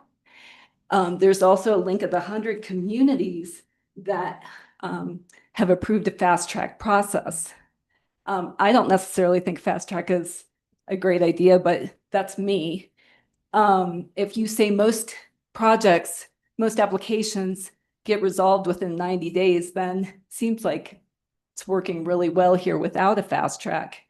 And as far as eligibility, I still would like to see 100%. I think it's possible. And I printed off the city of Denver is an example of Prop 123 being used and to build homes. And it says that they give priority to projects that are 100% affordable, whatever that definition is. So if you guys could just take one of these, pass them on, I'd appreciate that. So it can be done. And in terms of funds that actually fund the building of homes, that's what Denver's taken advantage of. And they hit the ground running in 2022. So even without this, we can do this now. And again, it's great that we all have the same goal in mind. I mean, yes, let's fill that deficit as fast as we can. But what works the best is 100% affordable in these clusters. Also, if it were not adopted today, you would not lose eligibility to get funds that actually build homes. You have until 12/31/26, and this straight from DOLA says, I guess you have to do the intention by November something. And so if anybody wants to look at this little public primary source, it shows what the 45,000, if you were to get that grant by rushing this today, what it could be spent on. One thing that's ineligible for the 45 to be spent on is overhead, operating expenses, or even the construction of housing or pre-development costs. So this, I only made one copy. But thank you. There's no rush to do this today. We can still build affordable housing at a decent rate. Thank you. Appreciate it. Have a hand raised online with Pete. Hi, this is Pete Johnson. I am a member of the SSR community here to help advise in this process. A lot of us in this SSR team, we're bankers, real estate people. We come from a lot of walks of life. We've lived in Telluride for a very, very long time and have experienced a lot of levels of this solution or this challenge that we're facing with our housing. I think from my standpoint, I do think there are a lot of unintended consequences, and I agree completely with the last two speakers and especially Morgan Smith. When you look at the land use code, especially with the high density and the medium density, without those clear guardrails and the amount of units that can be placed, it appears to me that we're chasing this 45,000 max without. It seems like the tail's wagging the dog from my perspective, and just very concerned, especially in the track record of the interface between the community and the planning department and the county commissioners and the litigation that has followed on a lot of the actions. I think it's very important to tie these together so that we have a clear understanding of what's coming our way and connect this to the land use code. Thanks. That's what I have to say.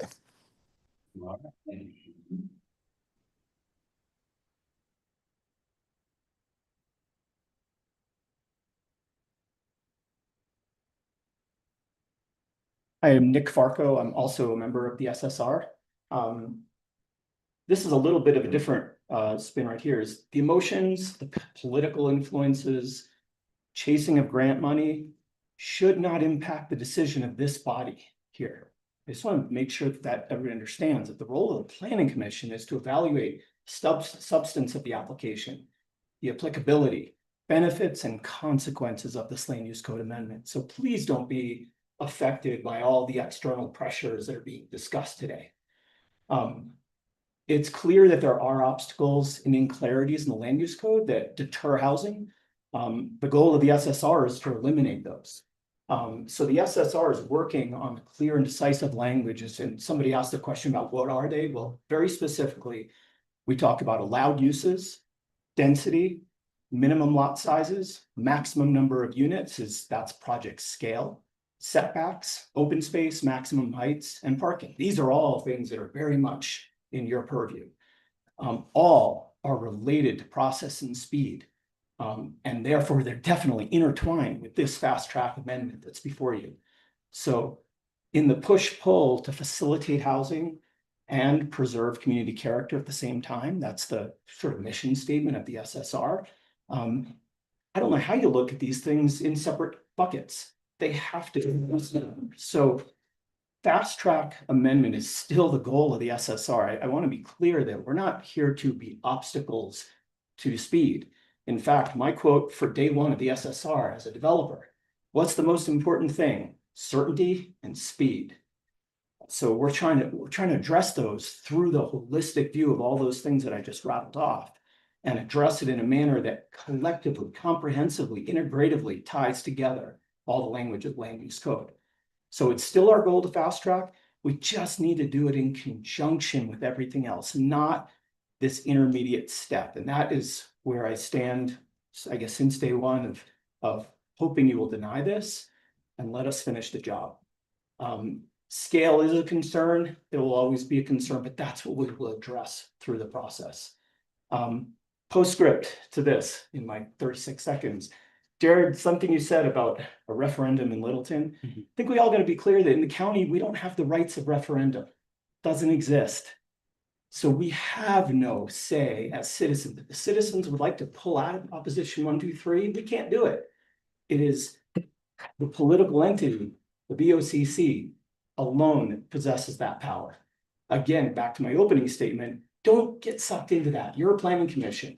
Look at this in the vacuum of the technical aspects of what's before you in the comments you've heard that are applicable to that. Thanks. Thanks. Okay, I see we have a different Peter online. Hi there, this is Peter Lundeen. Can you hear me okay? We can, thank you. I thought it was appropriate to go after another Pete, so great comments for the couple people that have gone before me. I've been in and out of the meeting, unfortunately have not been able to follow all of it. Is there a specific deadline that this needs to be adopted by the county? That's kind of question part one, which it might have been discussed. Part two is if we miss that deadline and it's still under process and it gets adjusted or approved later, I would imagine that it would still be acceptable as long as it meets their guidelines. The one good thing I have seen about all this is that there is the 90-day, but it also does not guarantee an approval. All it means is a guarantee of a decision. So you could approve with conditions, or you could deny. So that to me is a potential fail-safe, but I wanted to remind the county commissioners and the planning commission is, even if this does get approved and moved through, do not feel that you have to approve something. If it does not feel right to the land use code, does not feel right to the public, then deny it. I do believe, and I read most of the public comment in the letters and the packet, that I do believe that there is a concern with scale. How big is the development? How dense is the development? And where is it located? So whether or not it can be approved with the fast track, and there was some discussion about the 5-step and not the 5-step, and so that's a tad confusing. So hopefully that can get clarified. If it's up to a certain size, it makes sense, in my opinion, to have it a reasonable time frame. If it's a monstrous development, I think it does need to take a longer time. And then there was discussion prior in the meeting about revisiting the 800 square foot max for an affordable or accessible unit within certain zone districts. I've been in the region for 26 years. I've come up to this numerous times. And I think it would be well thought of to revisit that amount. And maybe it is in specific zone districts. It might be different sizes. But if you had the option to have that accessible or a additional dwelling unit be larger if it was an affordable unit and rented, I think that would be a great option. Then you're trying about a public-private potential partnership. You're also allowing people to have a bigger accessory unit and then house people. That's what we're all wanting to do, is house people. So instead of relying on government funds and fast track process, look at our old code, which I think that committee is doing, and figure out options of where we can add housing the best way we can. Thanks. Okay, thanks, Peter. Anybody else in the room? Anything else? There's Shelley. Okay, Shelley, go ahead. Hi there, this is Shelley Duplan. I'm the Director of Operations for the Aldosoro Ranch Homeowners Company. I did submit a letter in the Planning Commission meeting packet, so you all have that. I won't repeat it. And I just want to just highlight a couple of things. First, that just want to express the Aldosoro Ranch's support of an accelerated review process for small scale projects. And, you know, it is an important process that the county needs to get, you know, projects like a single family home or an ADU that can be deed restricted. I think that makes a lot of sense. The absence of a clear answer to the question that was asked to the planning director, you know, what is the largest project that could qualify for a fast track review? The answer is we don't know. That's deeply concerning. And it should be concerning for the entire planning commission, because if you don't know the answer to that, what are the limits? And land use policy, it should anticipate what could be proposed in the future, not what exists today. So if nothing exists today that could support a large scale, high density project, that doesn't mean tomorrow it could. And without a defined cap, you know, this is going to allow a project of significant scale to rush through a process in 90 days, and regardless if there could be extensions, but there has to be a serious level of scrutiny. You know, the community deserves it. Our climate, you know, deserves it. We're in a microclimate here, and we only have so much space. So why wouldn't you protect that right now? And so also this not consistent with real thoughtful planning to preserve this community's character without having that answer. And so in my mind and in the community's mind, you know, a reasonable solution is to have a clear limit. And we had suggested in the letter 10 residential units per project on a fast track review. I think that's reasonable. And then finally have clear limits to provide, you know, the county administrative, you know, staff to be able to enforce and not have that determination come through, you know, just on a fast tracks basis. And so, you know, it benefits everyone. It's clear guidelines, and there's got to be a limit, because can we support another Lawson Hill? It could happen. So that's my comment. Thank you. Okay, thank you. Other questions from the Zoom audience?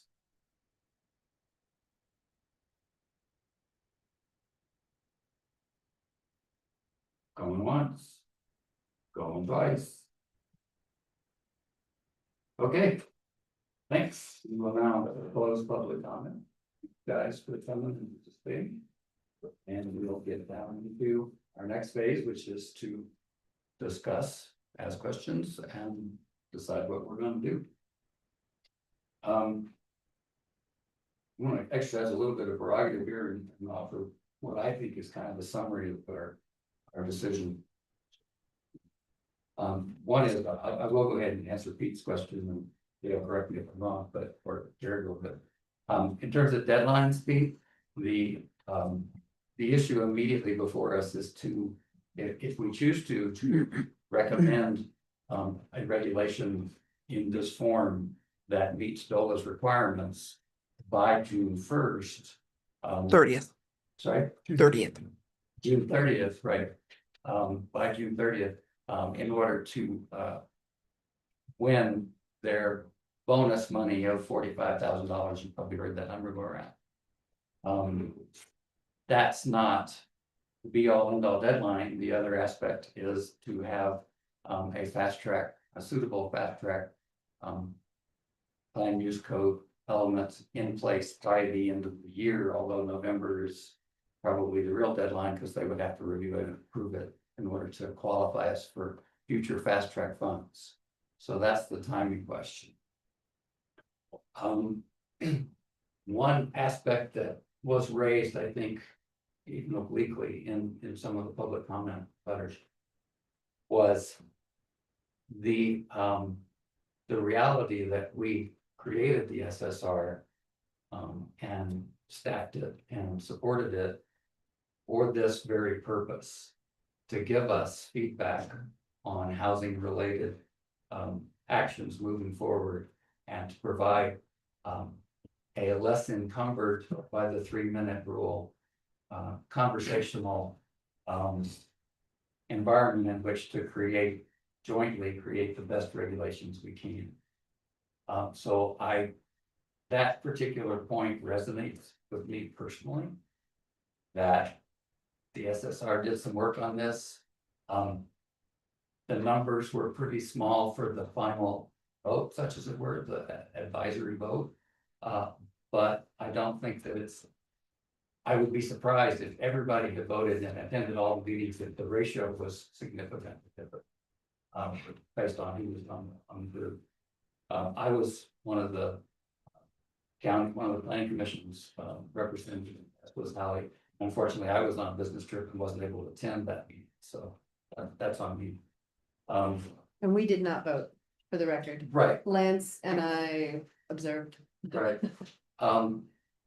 We've made the case, and planning department has made the case that all of the limits to development and requirements for development, some of which we have all admitted and agreed that we need to spend the summer fine tuning, are still in place.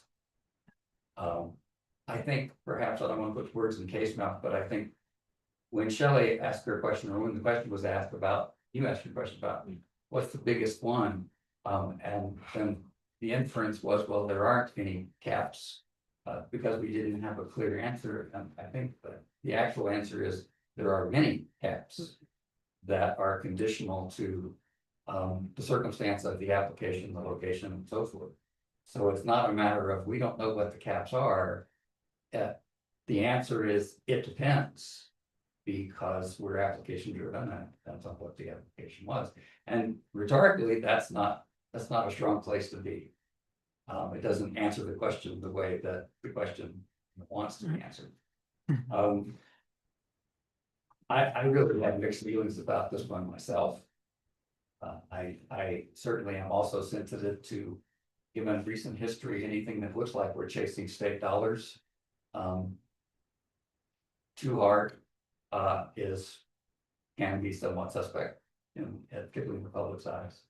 So I'm looking forward to some cogent points from my fellow commissioners to help me make up my mind about this. I'm confident that this is not going to open the floodgates to massive development before we have time to do what fixes we need to make to the rest of the housing regulations. It's May. Nobody could put plans together in the next 3 months. But I'm also appreciative that those concerns about caps, I don't think this is the vehicle personally to address the cap situation. That's my opinion. But I certainly understand the sensitivity to it. So, and I'm respectful of the fact that, the SSR has spoken in sense. So that's sort of my opening statement. Let's go from there. So is your concern that 3-month gap where the land use code isn't updated? That's what you're worried about? I'm not worried about it. I'm respecting the fact that some people are. But is that what you view as the window that we have, where we have like the when the SSR is discussing the, there's obviously work that's happening on the land use code. Like that's great. And everybody looks forward to that, getting worked out. But the gap in time between where we sit like right now and to when we expect that to be done is how long do you see that window? I think it's probably more like 5 months. It's certainly not years. Certainly not years. Yeah. So, if we decided today that we didn't want to move this forward, I think we'd lose out on $45,000, and it would sit there right where it is while we start the discussion of what other changes we want to make. And if in the event that some of those changes were somehow to impact fast track, I don't quite see how, but because the fast track is intended to enforce whatever the regs are, just faster. So I do see the two as independent of each other. Right. And so, I mean, if they get changed after the fact, it's not as though the current regulations are the regulations. They can Right. always be changed, so. Yeah. I mean, I think the timing that 5 month window, I mean, and also I'm not necessarily sure that I see it as that much uncertainty because we already, like, the code's already there, right? It's not as though it's just unregulated. Like the code is there. So I guess I don't have that big of a concern with that uncertainty, and also say that I think if the fast track is around, that gives us a lot more incentive to say no. And also the public to say this isn't ready, because I think on a lot of these projects, you're oftentimes trying to get to a point where you're trying to strike a balance, right? That's always the goal. I mean, that's kind of taken away to some extent on the fast track. It's like, hey, you have to make a decision. And if the decision is, well, I don't like what it is, but maybe I'll like something different, that kind of turns into a no. Like, at least that's how I would look at it, because if they're gonna hold our feet to the fire on the 90 days and force us to make a decision, you're losing, you're losing out on that back and forth. But that's the idea, right? Like that's what people are signing up for when they opt, because it sounds like you do have to opt into the program, right? And so that's kind of what they're signing up for, is to lose a little bit of that back and forth, and I think expose themselves to more likelihood of being denied. Can I just comment on the uncertainty piece? I think where a lot of the uncertainty comes from the SSR actually stems to how this unfolded through the SSR meetings. We kind of jumped from one topic to the other. We started with SSR, I can't even remember how we started, but we talked about fast track and the criteria for qualifying for fast track. And we talked about land use code changes. And it only recently came up in one of the meetings that they do not have currently, and they do not have to have the same criteria. So the AMIs, the 50% affordable housing to qualify for fast track, doesn't have to be the criteria that we're talking about for land use code changes. And the types of land use code changes we're looking at, we have had tables flashed up on the screen in front of us that say, for example, the high density zone currently allows 20 dwellings per 1 acre. Here's a caveat, a carve out, where if you qualify, and we don't know the criteria yet, if you qualify for the affordable housing carve out, you could have, say, 30 dwellings per acre. We don't have that number yet because we haven't talked about it, but we also don't have the criteria for what that is.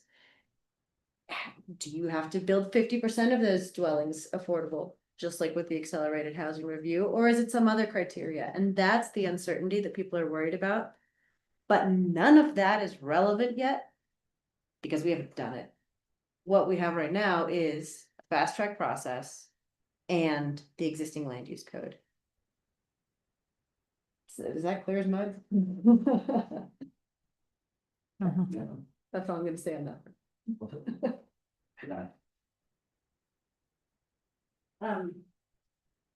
I guess I just don't see the Pandora's box that some people see, because I see that all the current guardrails still apply. And I've said it many times. Of course, we have to think about consequences and all of that, but sometimes we get really sidetracked into these like very kind of fearful worst case scenario things. And it prevents us from taking these steps that can help us reach the goals we want to take. So I just don't see massive unintended consequences looming over us. Ironically, I think people's discomfort with the process today, with looking at this fast tracking process, reflects exactly what it's trying to address, which is that the process of public engagement and public comment and working through stuff hardly ever feels like everything's perfect, everything's known, everything's thought through, everything's perfectly aligned. Like sometimes we have to be able to move forward. And I don't see personally, I just don't think we're opening floodgates that we're gonna regret. That's based on everything I understand about the land use code and what this process would and would not do. So it's not about even the money for me. I just don't think that waiting would change how I'm viewing this.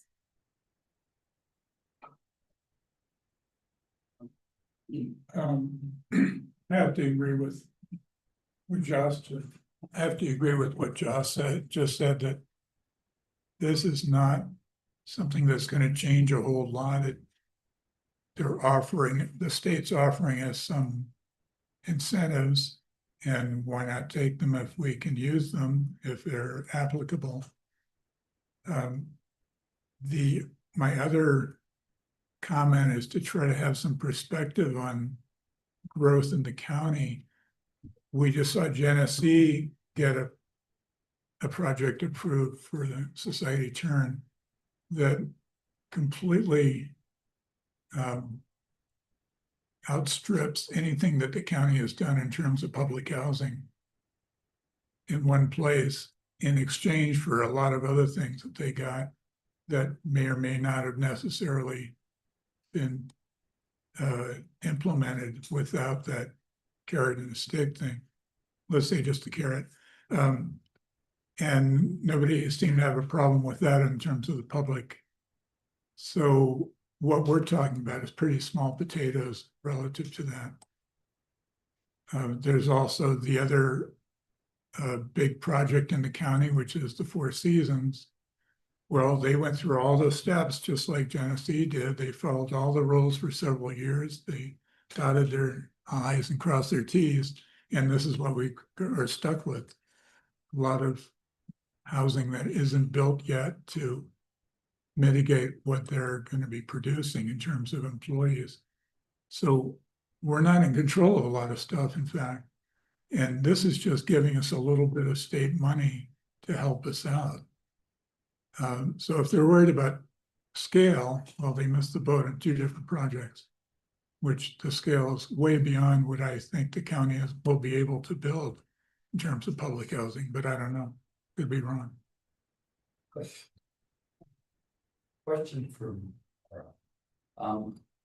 is 1, 2, 3 on fairly solid legal footing? Has there been any pushback or decisions that would make us question that it's on solid footing? Jared probably knows more. I'd say it's a fully optional program. It's not mandatory to use Prop 123. Although, I mean, there's some mandatory pieces in there, like, if you meet a threshold for having a housing needs assessment, stuff like that. But yeah, I don't know of any, it was voter approved. And I don't know of anything in that regard. Yeah. There is a related lawsuit where some municipalities on the Front Range don't like some criteria that have been laid out by the state. And feel like their opportunity for resources is being impacted by these new rules. So there are, I think, 3 or maybe 4 municipalities that are suing the state based on that. And it crosses not just this funding resource, but also other state funding resources. So, but to Kay and Maura's point, this was approved by voter approval in 2022, earmarking a piece of state sales tax for housing development. And so it does remain optional. It's just if you opt out, you don't qualify for any of that earmark, right? And projects within your jurisdiction don't qualify for any of that earmark. And we will see what happened with continued court cases. As I mentioned, even parts of this law have been changing. changed a month ago with legislative action where we can now petition if we don't make our goals, right? We can petition for some grace from the state for our next round. The 90-day goals? No, this is for our 3% growth of affordable housing per year goal.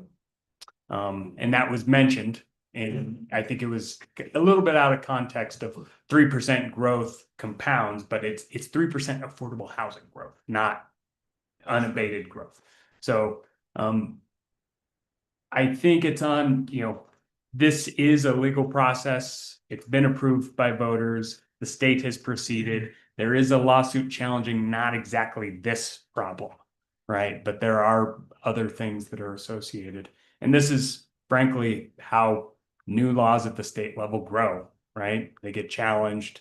There's more legal guidance coming through from the Attorney General's office. And that's why DOLA said, hey, what you guys wrote here, you might want to change it this way, right? And so we continue to evolve. And I guess the other thing I would just mention is even our own rules change, right? We just had a discussion about floor areas.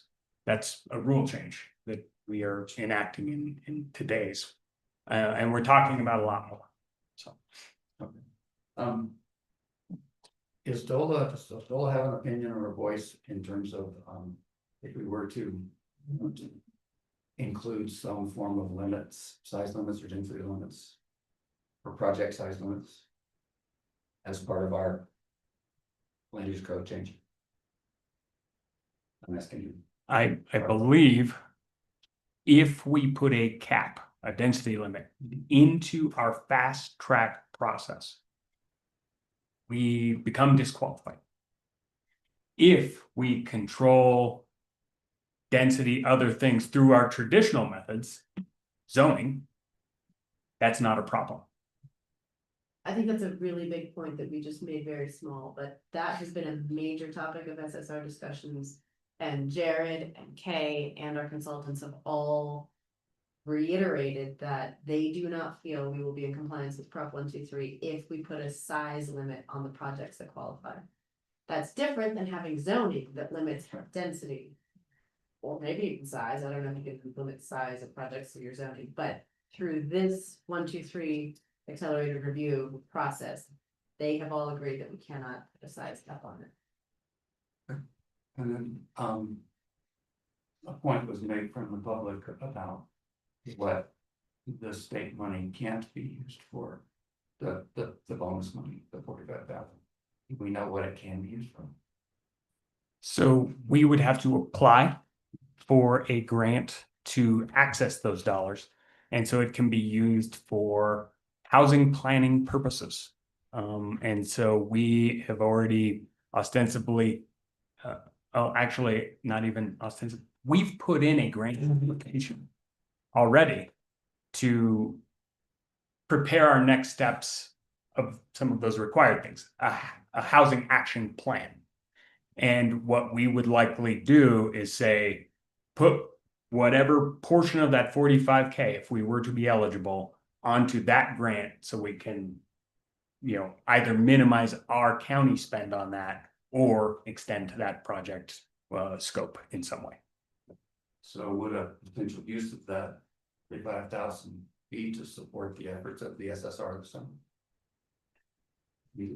That could potentially be a qualified use to continue this engagement if we were to, run out of money somewhere else.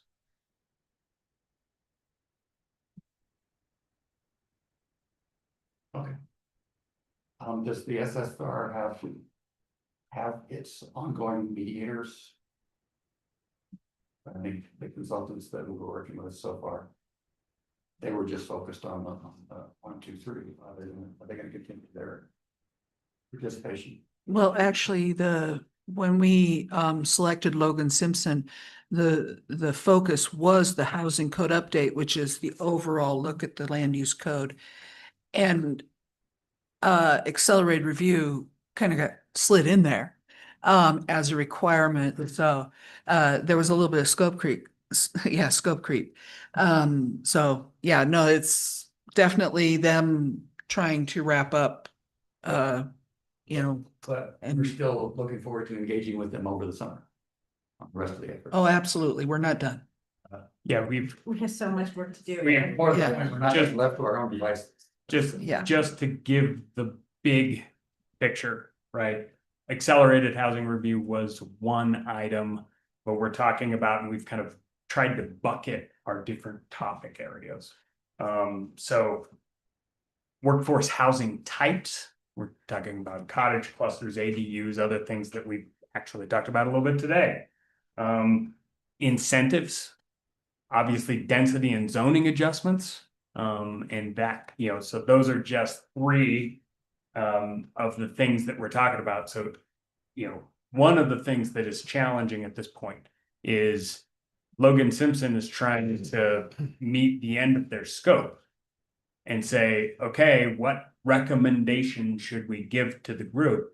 And we're trying to figure out how that's going to look. If they're going to give us recommendations and then we're going to workshop them, if we're going to continue to engage them to facilitate that workshopping, or if we're going to try and, you know, push this ahead ourselves. But as we mentioned earlier today, the only deadline for this particular project that's out there are the ones for a fast track process. The rest of them, just like any of our land use code amendments, are the prerogative of this body and the Board of Commissioners. Okay. Thanks. Other questions, comments? Drew on. You wanna go? Well, I'm just absorbing a lot, and as like a newer member of this commission, I'm just trying to understand our role in this issue specifically. Those are kind of my questions on unintended possible consequences. Thinking about next comment about our place as a planning commission, and just wondering to recap what it is exactly that we are or are not deciding here. Do we want to unlock this door to additional state support? Or just let it fizzle is basically the option, because we don't have the option to opt out. Yeah. Right.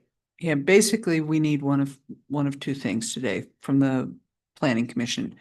We need we need one thing. We need a recommendation to the Board of County Commissioners, because the ultimate decision lies with them. And so is your recommendation to them to amend the code? And I just put the sample motion up, adding in the clarification to the definition. Or is it your recommendation to the board to not adopt this at this time? In which case you might want to state some reasons. That's really where we're at today. The only deadline to making this vote today is whether or not to put the county commissioners on a path that could lead to their approval and the awarding of the potential awarding of the $45,000. Right. If we didn't open that door or create that path, then we would be it'd be our prerogative to take this issue back up later on in the year, next month or whenever, to put in place our participation in 123. Before December 30th, because that's the other deadline. Right, and I think realistically before November 1st, say, just from a processing standpoint. So that's all we're deciding today, is whether we want to play now, play later, or not at all. And we're not deciding not at all because that's not till November.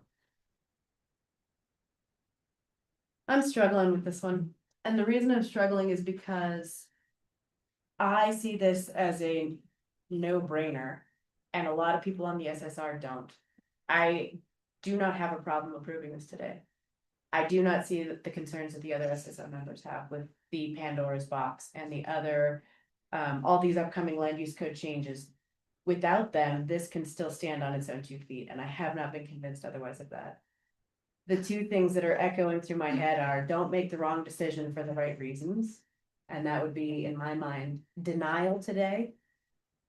because I really want the SSR to stay engaged. I really want to keep these brains focused and working towards this, and I'm afraid if we pull the rug out from under them, that they're gonna feel disenfranchised.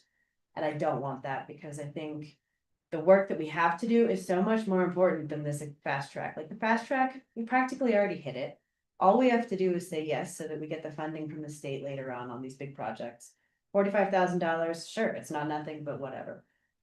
But I also see fast track as being a real distraction to the ongoing conversation that the SSR needs to have. It already has been for 4 months. We keep spinning out as to whether fast track is a thing.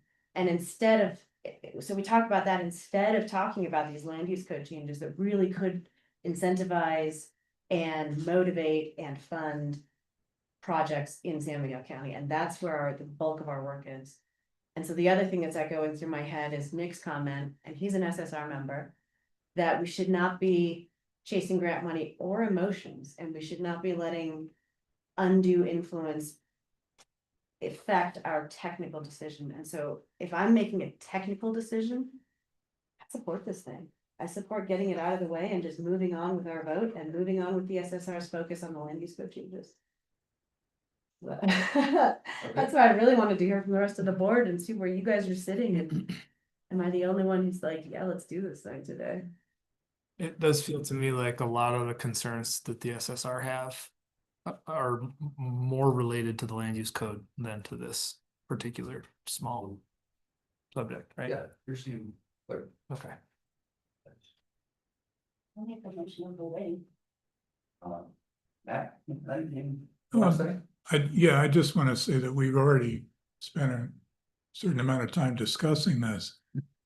What would we benefit from coming back to it in another few months and going through the same song and dance later? Everybody had the ability to call in or speak in person, and we did hear them. Well, I'm think taking into account what they said. if we were to delay, or that nothing's not right now. I think Alex is right, that it would continue to be an element of consideration when it maybe doesn't need. And I guess the question would be whether at the end of the day, when we have the rest of the housing code that we think we all want, or at least what we're all gonna live with, that it will be unchanged, because it's not about the kinds of limitations or concerns or citing factors that are going to be a concern for the larger purpose. So I don't disagree with you that one sensible route is passage. Establish that as a framework for our future consideration. Right, it takes out one element of question mark, like, we know this is an option, and therefore, how do we work around it? How do we include it in our conversation without changing it? Yeah, and this is all keeping in mind that people have voluntarily decide to opt in or not when they want to present a project. So it's not like nobody's arm is being twisted. Well, no, but it's there to create an incentive. When we're Right. successful, then we're gonna Exactly. see it, gonna see uptake. I'm also a perfectionist. I mean, I'm one of those people who's like, let's dot all the i's and cross all the t's before we pass things, and I'm still not having trouble with this. Well, that is, we're about to have a motion on the floor. Yeah. I'll say before I make a motion, the one thing that I still have questions about how it's going to work is whether we tie to the process requirements for the deed restriction that may differ from how it currently exists. So that's a piece that I look forward to hearing more about if this moves forward. Yeah, and that's really the purview of the board acting as the housing authority to determine the language of the actual deed restrictions. Yep, per project. Hey, Yeah. they've done it both ways, right? Historically, it has been via the land use code. And what is kind of in land use code that you all know and love well, right? And then there have been the examples of Pinion Park, the examples of the covenant that was drafted and developed and amended over time as well. Yeah, and upcoming, what deed restriction will be used for people who, ask to create an ADU or caretaker unit in lieu of paying their employee housing mitigation fee. So, there's, I think moving forward, we'll see a few different deed restrictions. Because we've learned some stuff in the last 35 years as to what should be and shouldn't be in a deed restriction.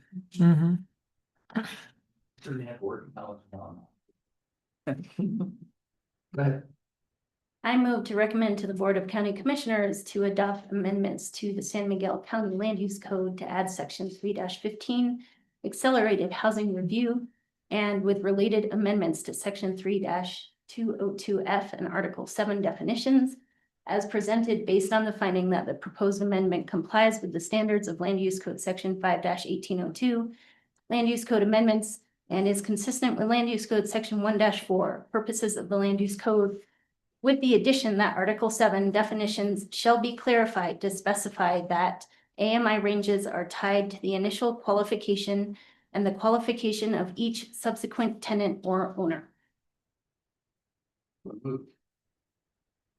second, I'll say, It's like, I don't care, either way. we'll take Ian's second. Yeah. Okay, comments and vote. Pat, do you mind starting us off? Nope. I vote aye. Sorry. I don't mind starting us off. Just for record purposes there. I don't, and I'm comfortable with it. We did go and add the ineligibility, and I think that was a large portion. I think that was a big change from the version that we first had to what I'm in favor of here today. The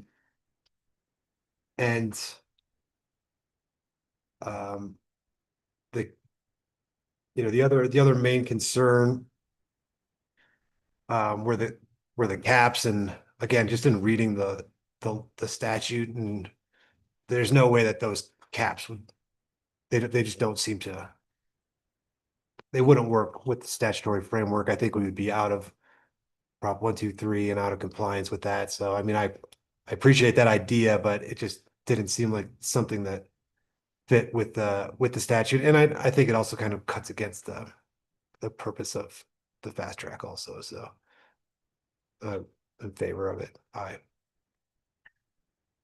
Okay.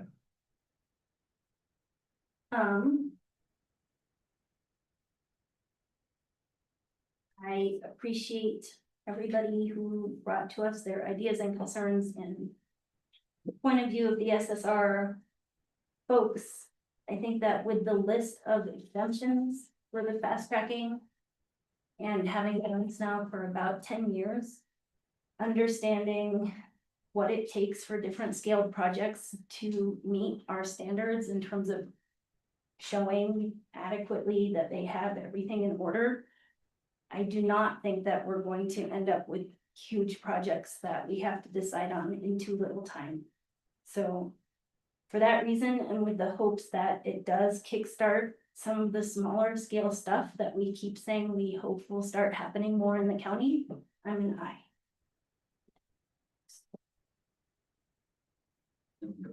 No, that's okay. I'm gonna vote aye. I don't have much more to say than I already did, other than I really look forward to the rest of the work that the SSR has to do. And I really hope that those folks will stay engaged because we have some really big things to tackle. yeah, I agree with everything that's been said so far in general terms, and I do like the idea of keeping the community engagement going, and hopefully that'll go ahead, move forward. This vote or not, and I vote aye. Okay. I was a no when I came in this morning. This is my preliminary thing, although I usually don't stick to that, in this case. I think that the concerns expressed in the public comment for this step of the process are a very clear articulation of what the next phase is going to need to tackle. I'm of the mind that they're not applicable to this first step.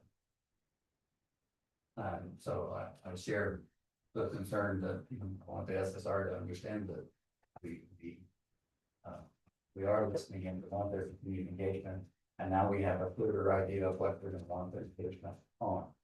And I'm looking forward to the framework that's probably going to come from Jared or Kay as far as what the rest of the effort is going to be. But in this case, I'll vote on.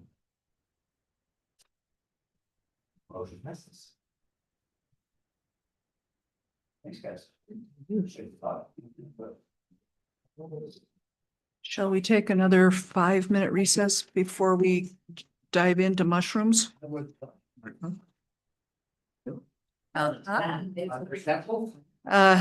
we're going to talk about other things the state is telling us to do. So, yeah, no samples. You didn't buy us lunch? Rhetorical. We do have snacks, and if we wrap up in time, there's an option to, So if we drive Go this see- long enough, then we get. well, actually, if you drag it out too long, you don't get lunch. I'm done. Then you get Slap on the wrist.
Okay.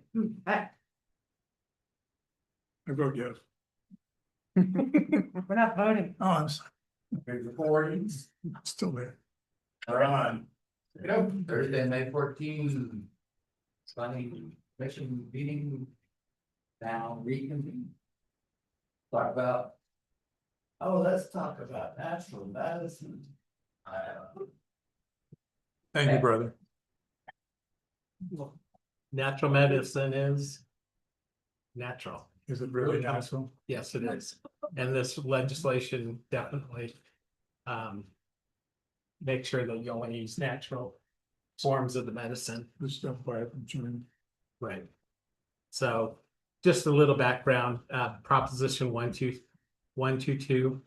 The access to psychedelic substances was passed by Colorado voters in November 2022.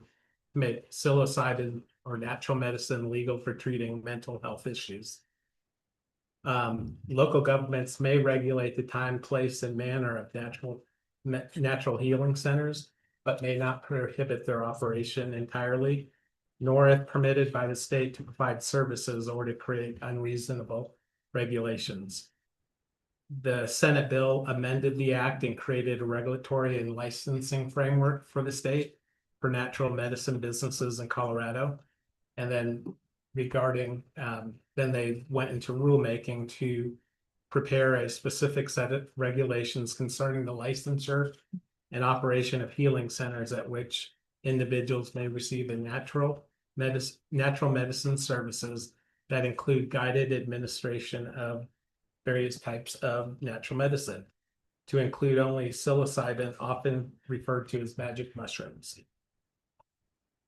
The purpose of our overview today is to have a discussion of proposed county land use code regulations to prepare for state licensed, well, actually, the state already is licensing natural medicine operations, and we would like to have regulations in place, hopefully by in 2026. Today, I want to provide an overview of state legislation and licensing rules, county staff's thinking on approaches, and opportunity for feedback before staff's presentation of land use code amendments. The goal is to receive guidance from the County Planning Commission on the proposed approach to enact new regulations in 2026. So what is natural medicine? It's defined in the statute as psilocybin, psilocin, as well as if approved for use by the state at a later time, each of the following: dimethyltryptamine, ibogaine, and mescaline. The definition does not include synthetic or synthetic analogs of these substances, nor does it include peyote.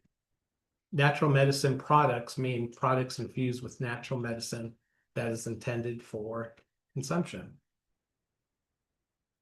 This looks more like a skeleton to me, but it must be natural medicine. Is that our That's what definition? happens, Steve. Or is that the state's The definition? state's definition. They are using the term natural medicine? Yes.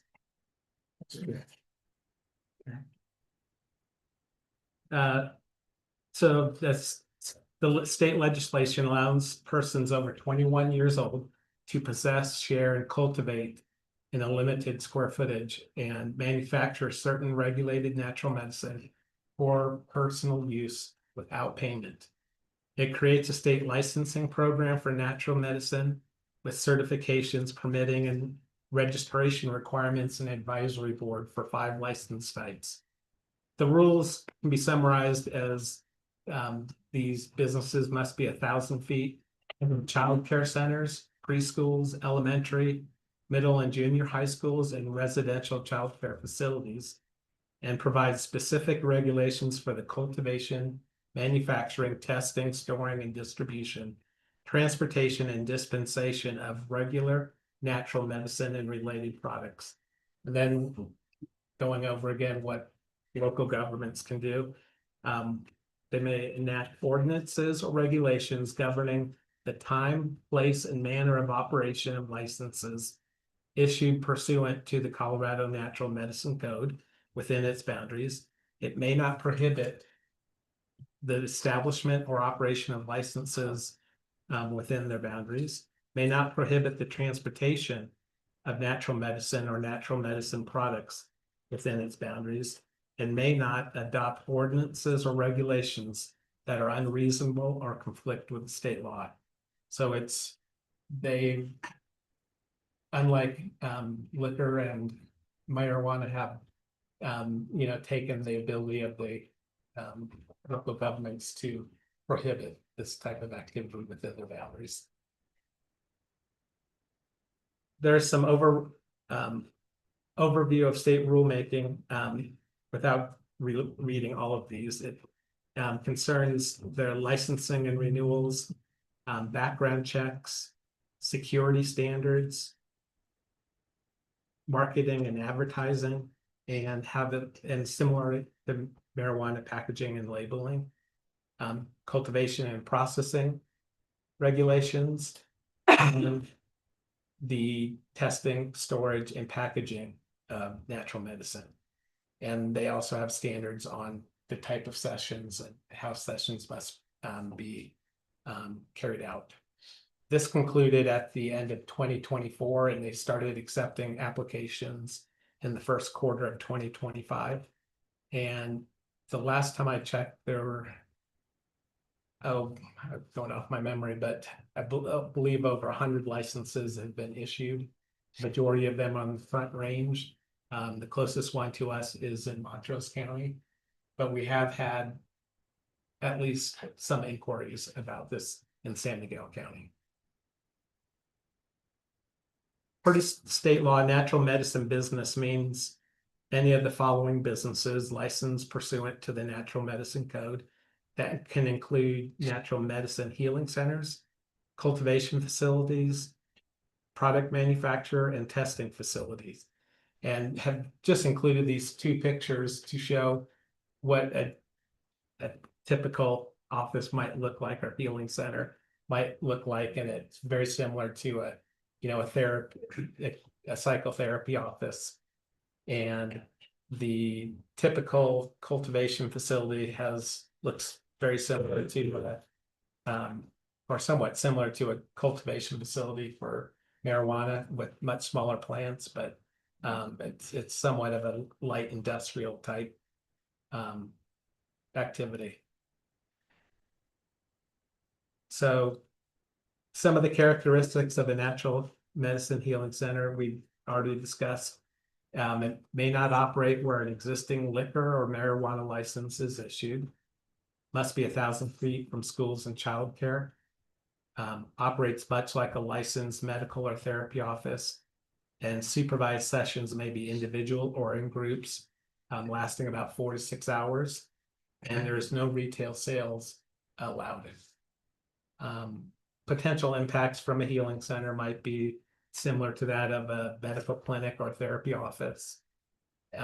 Unlike one difference would be patients could be impaired after the use, and there are rules addressing transportation to and from businesses. Cultivation facilities, product manufacturing and testing facilities are generally industrial in character.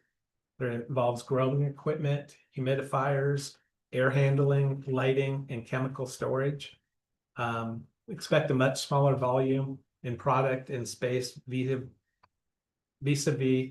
marijuana grow facilities, and might be similar to light industrial type uses. Non-compliance could result in smells, mold growth, fire, air particulates, improper disposal of waste would be some of the issues that if licensees don't follow their licensing instructions. This is a little bit outdated at this time, but so far there's really haven't been very many jurisdictions that have adopted rules governing natural medicine. These ones listed here have, and the majority of their they've identified zone districts generally where they can provide the services, or they've opted out certain places where it would not be allowed. And then also forcing the 1,000 feet away from schools and childcare.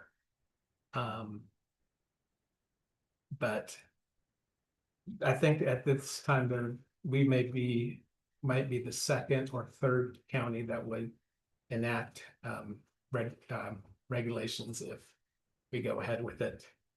Our proposed approach is to engage the community using the newspaper, county website, and social media to keep people informed, and to coordinate with other jurisdictions, which we've already reached out to Telluride and Mountain Village, and at this point they have other things on their tables that they're dealing with and are not coming forth with any rules.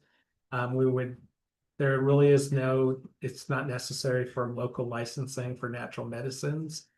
The state is really, there's not a dual track necessarily envisioned for that. Whereas we license locally liquor and marijuana. This one, I believe, is patterned to be licensed at the state. Some potential zoning suggestions would be to allow healing centers in the business and professional offices in the low intensity industrial zone district of the Lawson Hill PUD, in the Placerville commercial zone district, and in the medical services and medical offices in the mixed use development zone district. Also locate cultivation facilities, manufacturers, and testing facilities where light industrial uses are permitted. And so that could possibly be in the Ilium Industrial Park and the Wrights Mesa Light Industrial section.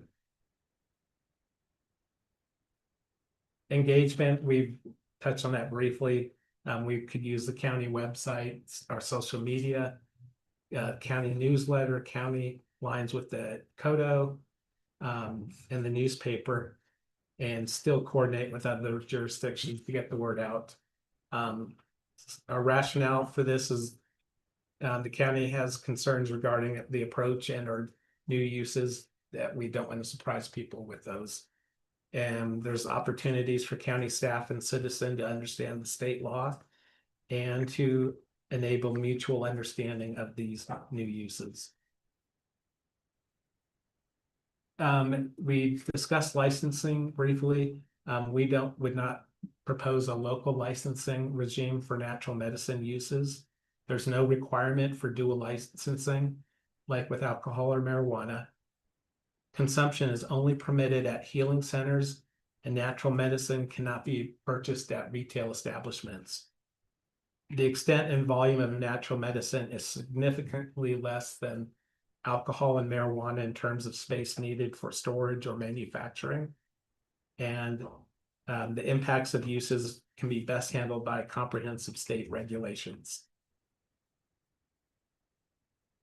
And we discussed, potentially zoning in allowing in certain zone districts, Lawson Hill, Placerville commercial, and medical services and medical offices in the mixed use development, and the location of the other facilities as light industrial uses.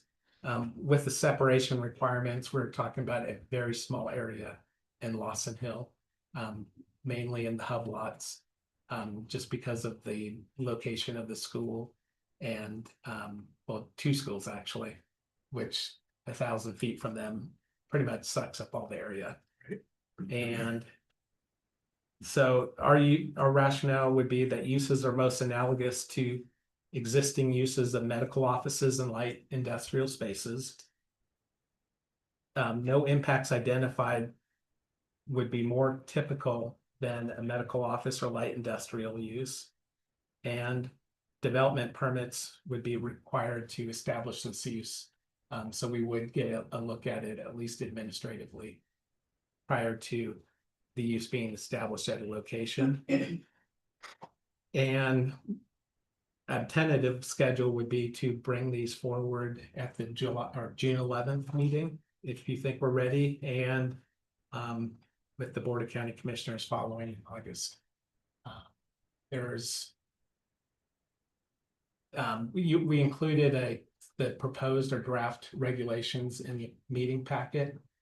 Those have undergone, they have been sent to referral agencies to get some feedback, and unfortunately, we didn't receive any feedback, but Kay and I have been working on them and and comparing them to other regulations from other jurisdictions to come up with a pretty good first draft. And if you want to move forward, would certainly welcome any critiques or any suggestions moving forward. And we've also been in discussions with the sheriff's office. Nobody from there was able to be at this meeting today. I'm pretty sure, haven't seen any. But they are, following this as well. So. And just to clarify, I didn't call it out as such when we started talking about this, but we are currently in work session where action is required. Correct. I'll have to take on it. Yeah, and consistent with your request to have work sessions on code amendments on, bigger code amendments before they come to you. So this is not voting to go to VSOC, we're just. Give us feedback. Yeah. So what jumps out to me immediately is that you're really excluding Rights Mesa and the west end of Phillips County largely. So they could do the cultivation and processing in the Rights Mesa light industrial. I remember it's just like a little bit right around town. There's a piece that's across from the fairgrounds, and there's a piece that's east of town as well. And there is some land that could be rezoned to Rights Mesa light industrial still. There are therapists working in Norwood or Rights Mesa area. They wouldn't be eligible. Well, so the Rights Mesa Zone District doesn't allow medical and professional offices. Those need to go in the town. Right. But I guess that was my next question is like, I understand wanting to have like control in this way or that way, but given the rural nature part of the county, to exclude people who may be like home-based therapists. One thing in the our regulations is to not following other jurisdictions is not allowing it as a home-based occupation. I have questions about that. They already have like a professional therapy situation set up in a home-based, because they're in the county, not in Norwood. I don't even know if this exists. I'm just. Yeah, and I think practice therapy in a home office. So if if you were a psychiatrist or a psychologist, you could have a home office that's limited, that meets our definition of home occupation. We don't issue permits for home occupation. But because of the controls that do have to come with natural medicine, we felt that if we were to allow it as a home occupation, we would then get into the regulation of home occupations. Can you elaborate on that? So, Oh, sure. yeah, yeah, I mean, the statute, or, the state regulations, spell out very specific criteria for what has to happen in a guided therapy session. And John mentioned that, there also has to be a transportation component and all of that. If it's happening in what's a medical and professional office, we're getting a development permit. We have an avenue to say you must follow all of these requirements and, verify that you've got your state license and all of that. If it's a home occupation, because we don't have a process in the code to do home occupation permits, we would have to create that. That covers the can. Guy tying flies in his garage. But we could just have this be permitted. We'd have to, we'd have to have a category, Yeah, then home occupation, perhaps home professional office or something like that, but. Yeah. How are we defining that? And, so home occupations, yeah, might be the guy who likes to tie flies and has turned it into a business. It might be an artist. It might be a CPA. It could be a therapist. Could it not just be There's, natural medicine practitioner? we can definitely take a look at this. There's a restriction in the code, I think, boy, it's been a while since I've looked at the home occupation definition on, it needs to, be largely residential in character with very few visitors coming to the property. So, Have the towns made any moves on this? No. So if we do this, it would be allowed then within the county. But then what happens in the Yeah. town? It's allowed by default, they follow. it's allowed by default, yes. Yeah, it's just that they won't have their own regulations in place. And we would rather have the regulations in place before people come in and say, I'm doing this. Do we have any, I should know this because I'm on the group that talk about this stuff. Do we, not enter, not enter, sorry. Native or indigenous territory within the county? Not specifically, no. I mean, there are some things where we're required to, consult with the tribes, specifically the Ute Mountain, Ute and, Southern Ute. Because this specifically excludes peyote, peyote as a religious practice has its own protections for Native Americans. Yeah, that's not really a factor. Okay, but outright excluding peyote. Yeah. Nobody's. Yeah, that's covered under what's called RLUIPA, the Religious Land Use and Installed Persons Act, which is a federal civil rights act. And there's some other stuff, other federal stuff. Yeah. I'm curious at a federal level, also just to understand if this links with anything yet, like. What do you mean in terms of federal lands? No federal regulations around scheduled Oh. substances and whatever. It's like marijuana. Still. There's still that conflict and, Right. They'll go up. yeah. Right. But, okay. Do we need to modify the laws in the future? To identify this as an allowed use? The way we've put it into we've actually put it into the zone district of light industrial, or proposing to put it in light industrial. Or we specifically refer to, business and professional office or medical office, which is already in the respective matrices.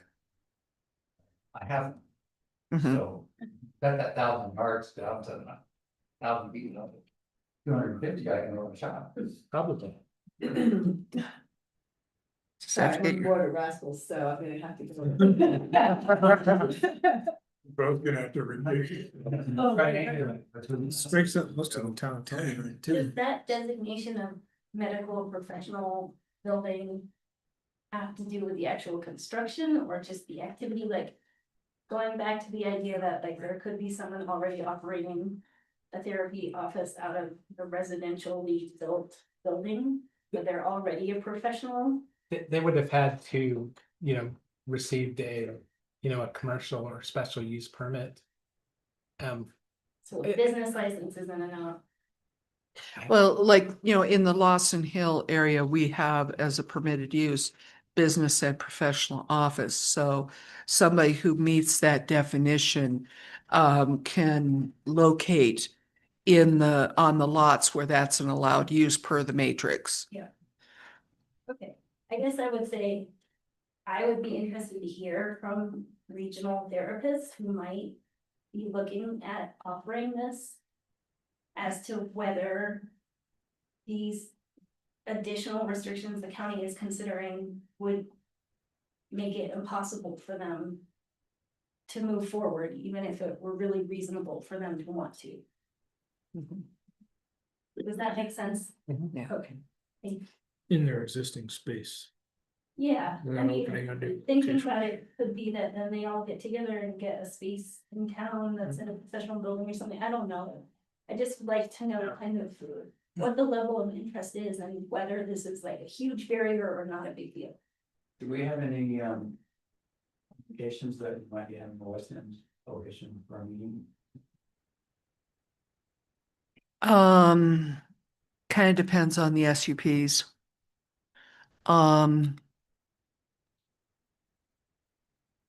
Not at this And time. yeah, But we should. and They come up, just, you know, Motion. yeah, it looks like mushrooms. yeah. I'm curious, in terms of like a massage therapist can visit you in your home, give you a massage, you pass out and you don't wake up again. Is there a reason we don't want this to be something where a practitioner could come to your house and take away the whole transportation piece?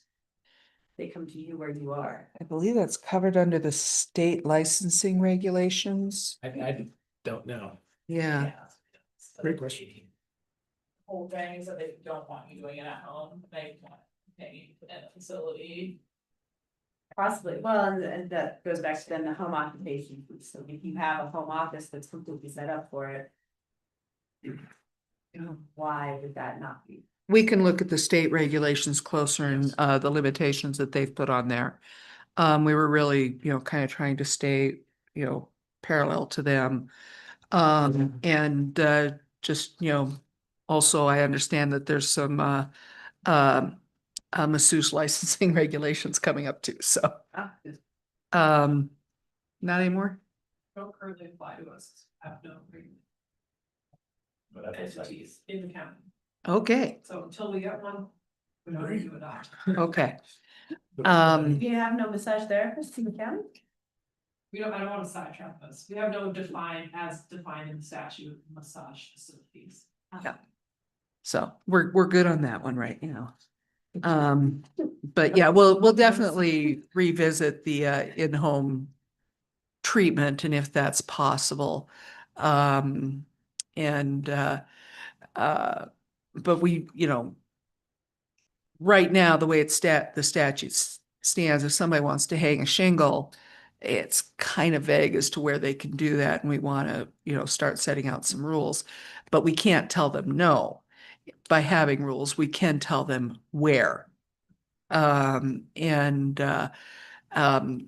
did, something made the news a couple months ago in Denver of a natural medicine cafe, which was a combination of microdosing along with yoga and sound baths and possibly massage and, other things. So, What's the address?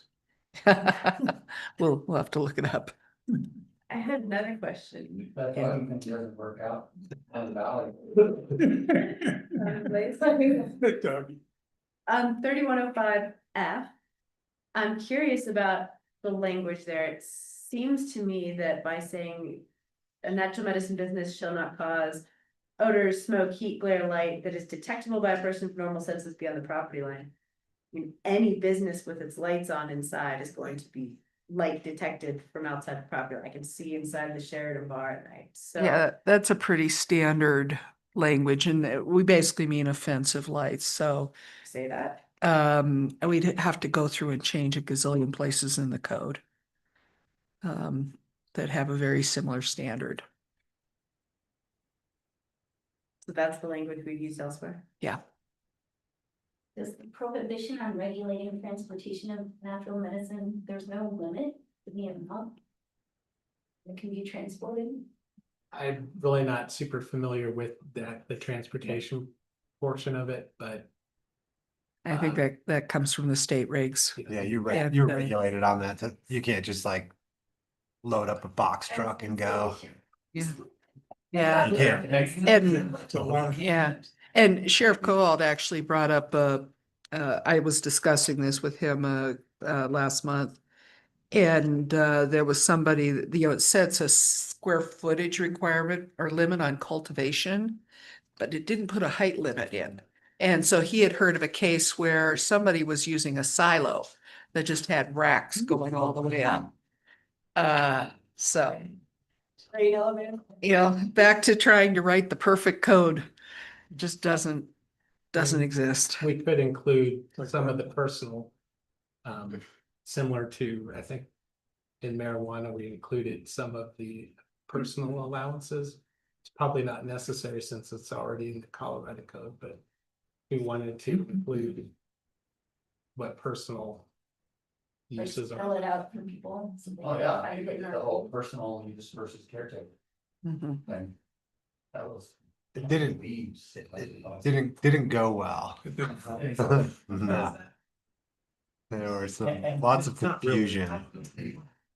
Yeah, I mean, we could put a statement in here that, this does not regulate personal, use, possession, consumption, which is otherwise regulated by the state. And, yeah, And presumably, if something else comes down the pike. We find out that. Corn cobs have properties. The state will update their regs pretty soon, we will follow lockstep with the state. Right, On hours of operation from 8 to 5, I noticed somewhere in your presentation, it said that the sessions could be as long as 6 hours. Do we want to allow them to have 2 sessions a day? That was just throwing something out there, just to provide it, Which part? the I'm 8 to just- 5. Yeah, I guess I'm asking, do we think we should make that a later ending for after work or for 2 sessions a day for? a project? we don't control the business hours on anybody, we just heard about a, Here. Today. do we say, We can do have. okay. You can control the time, place and manner. And we don't have to control it though, if we want to take that out. Time feels like maybe a strange thing to have in there.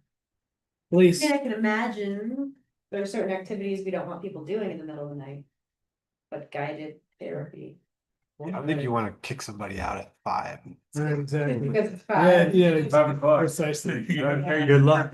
Yeah. I'd be happy to start that. yeah, there's information down in the Sunrise, sunset. presentation that. Start using. Yeah. Good background for us, but. You guys need to make this more fun to do. Does anybody else notice that it's okay to be near a high school, but not a junior high school and a preschool? Does that mean that that's their target audience or what's going on? That means it's not in there. Where's mixed use? I can't figure out where mixed use is. Society turn, Society turned business. Park. It's the only upcoming. Right. it's the only property currently zoned that. But hypothetically, Could it- they have? yeah. Is that, well, it's not far enough away from the school. if they can meet the 1,000-foot separation from Mountain School. And there aren't any daycare facilities going in there, then yes, they They should could. Yeah, It will be. Get the tape measure. yeah. And is that just licensed programs or in-home childcare also? It had state licensed. Residential, yeah. Yeah, so it's state licensed residential childcare and daycare centers. In-home and daycare. center. So if the provision of such substances is part of treatment and not sellable on any kind of a retail or take home basis, right? Are those sorts of services sales tax? That is a very good question for the state treasurer. Where said that? Yeah, The treasurer don't care. Department of Revenue. yeah, Department of Revenue. Yeah, valid question. Is a massage versus a massage with some oil.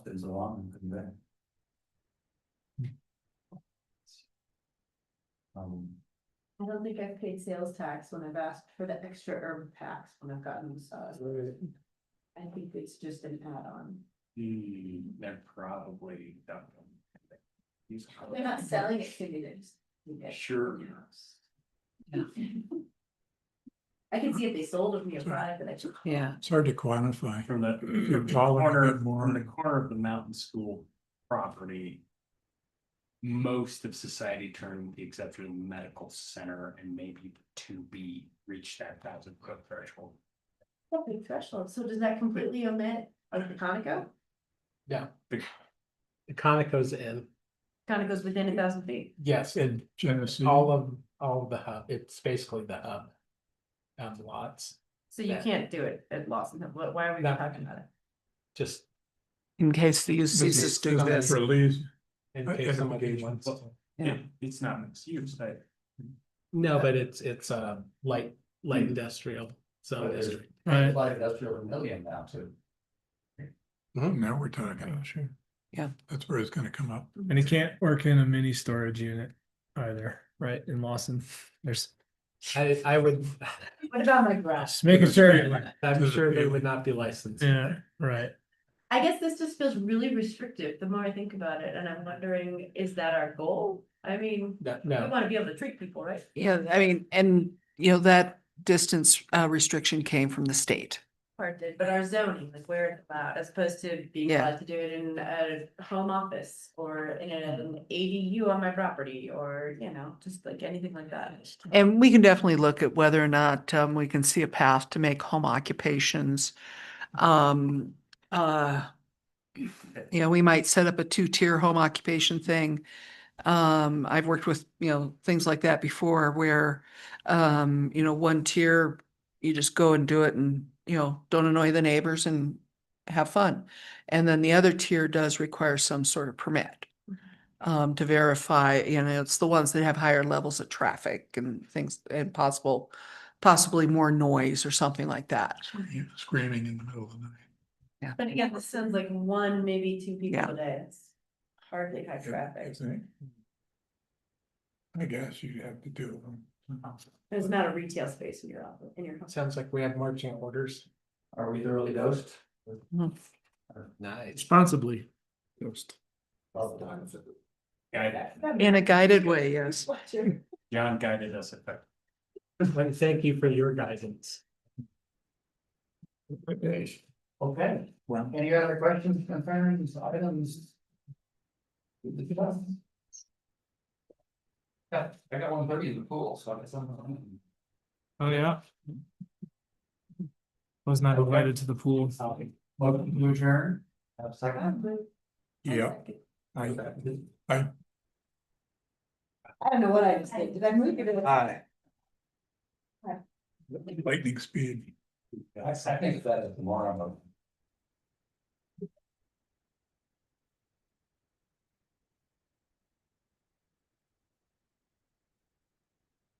And if you also desire, I can take you over to Uno Dos Tres for tacos or something like that. Tell me. Cause I personally need to go get, I need to go Food. eat, so I can.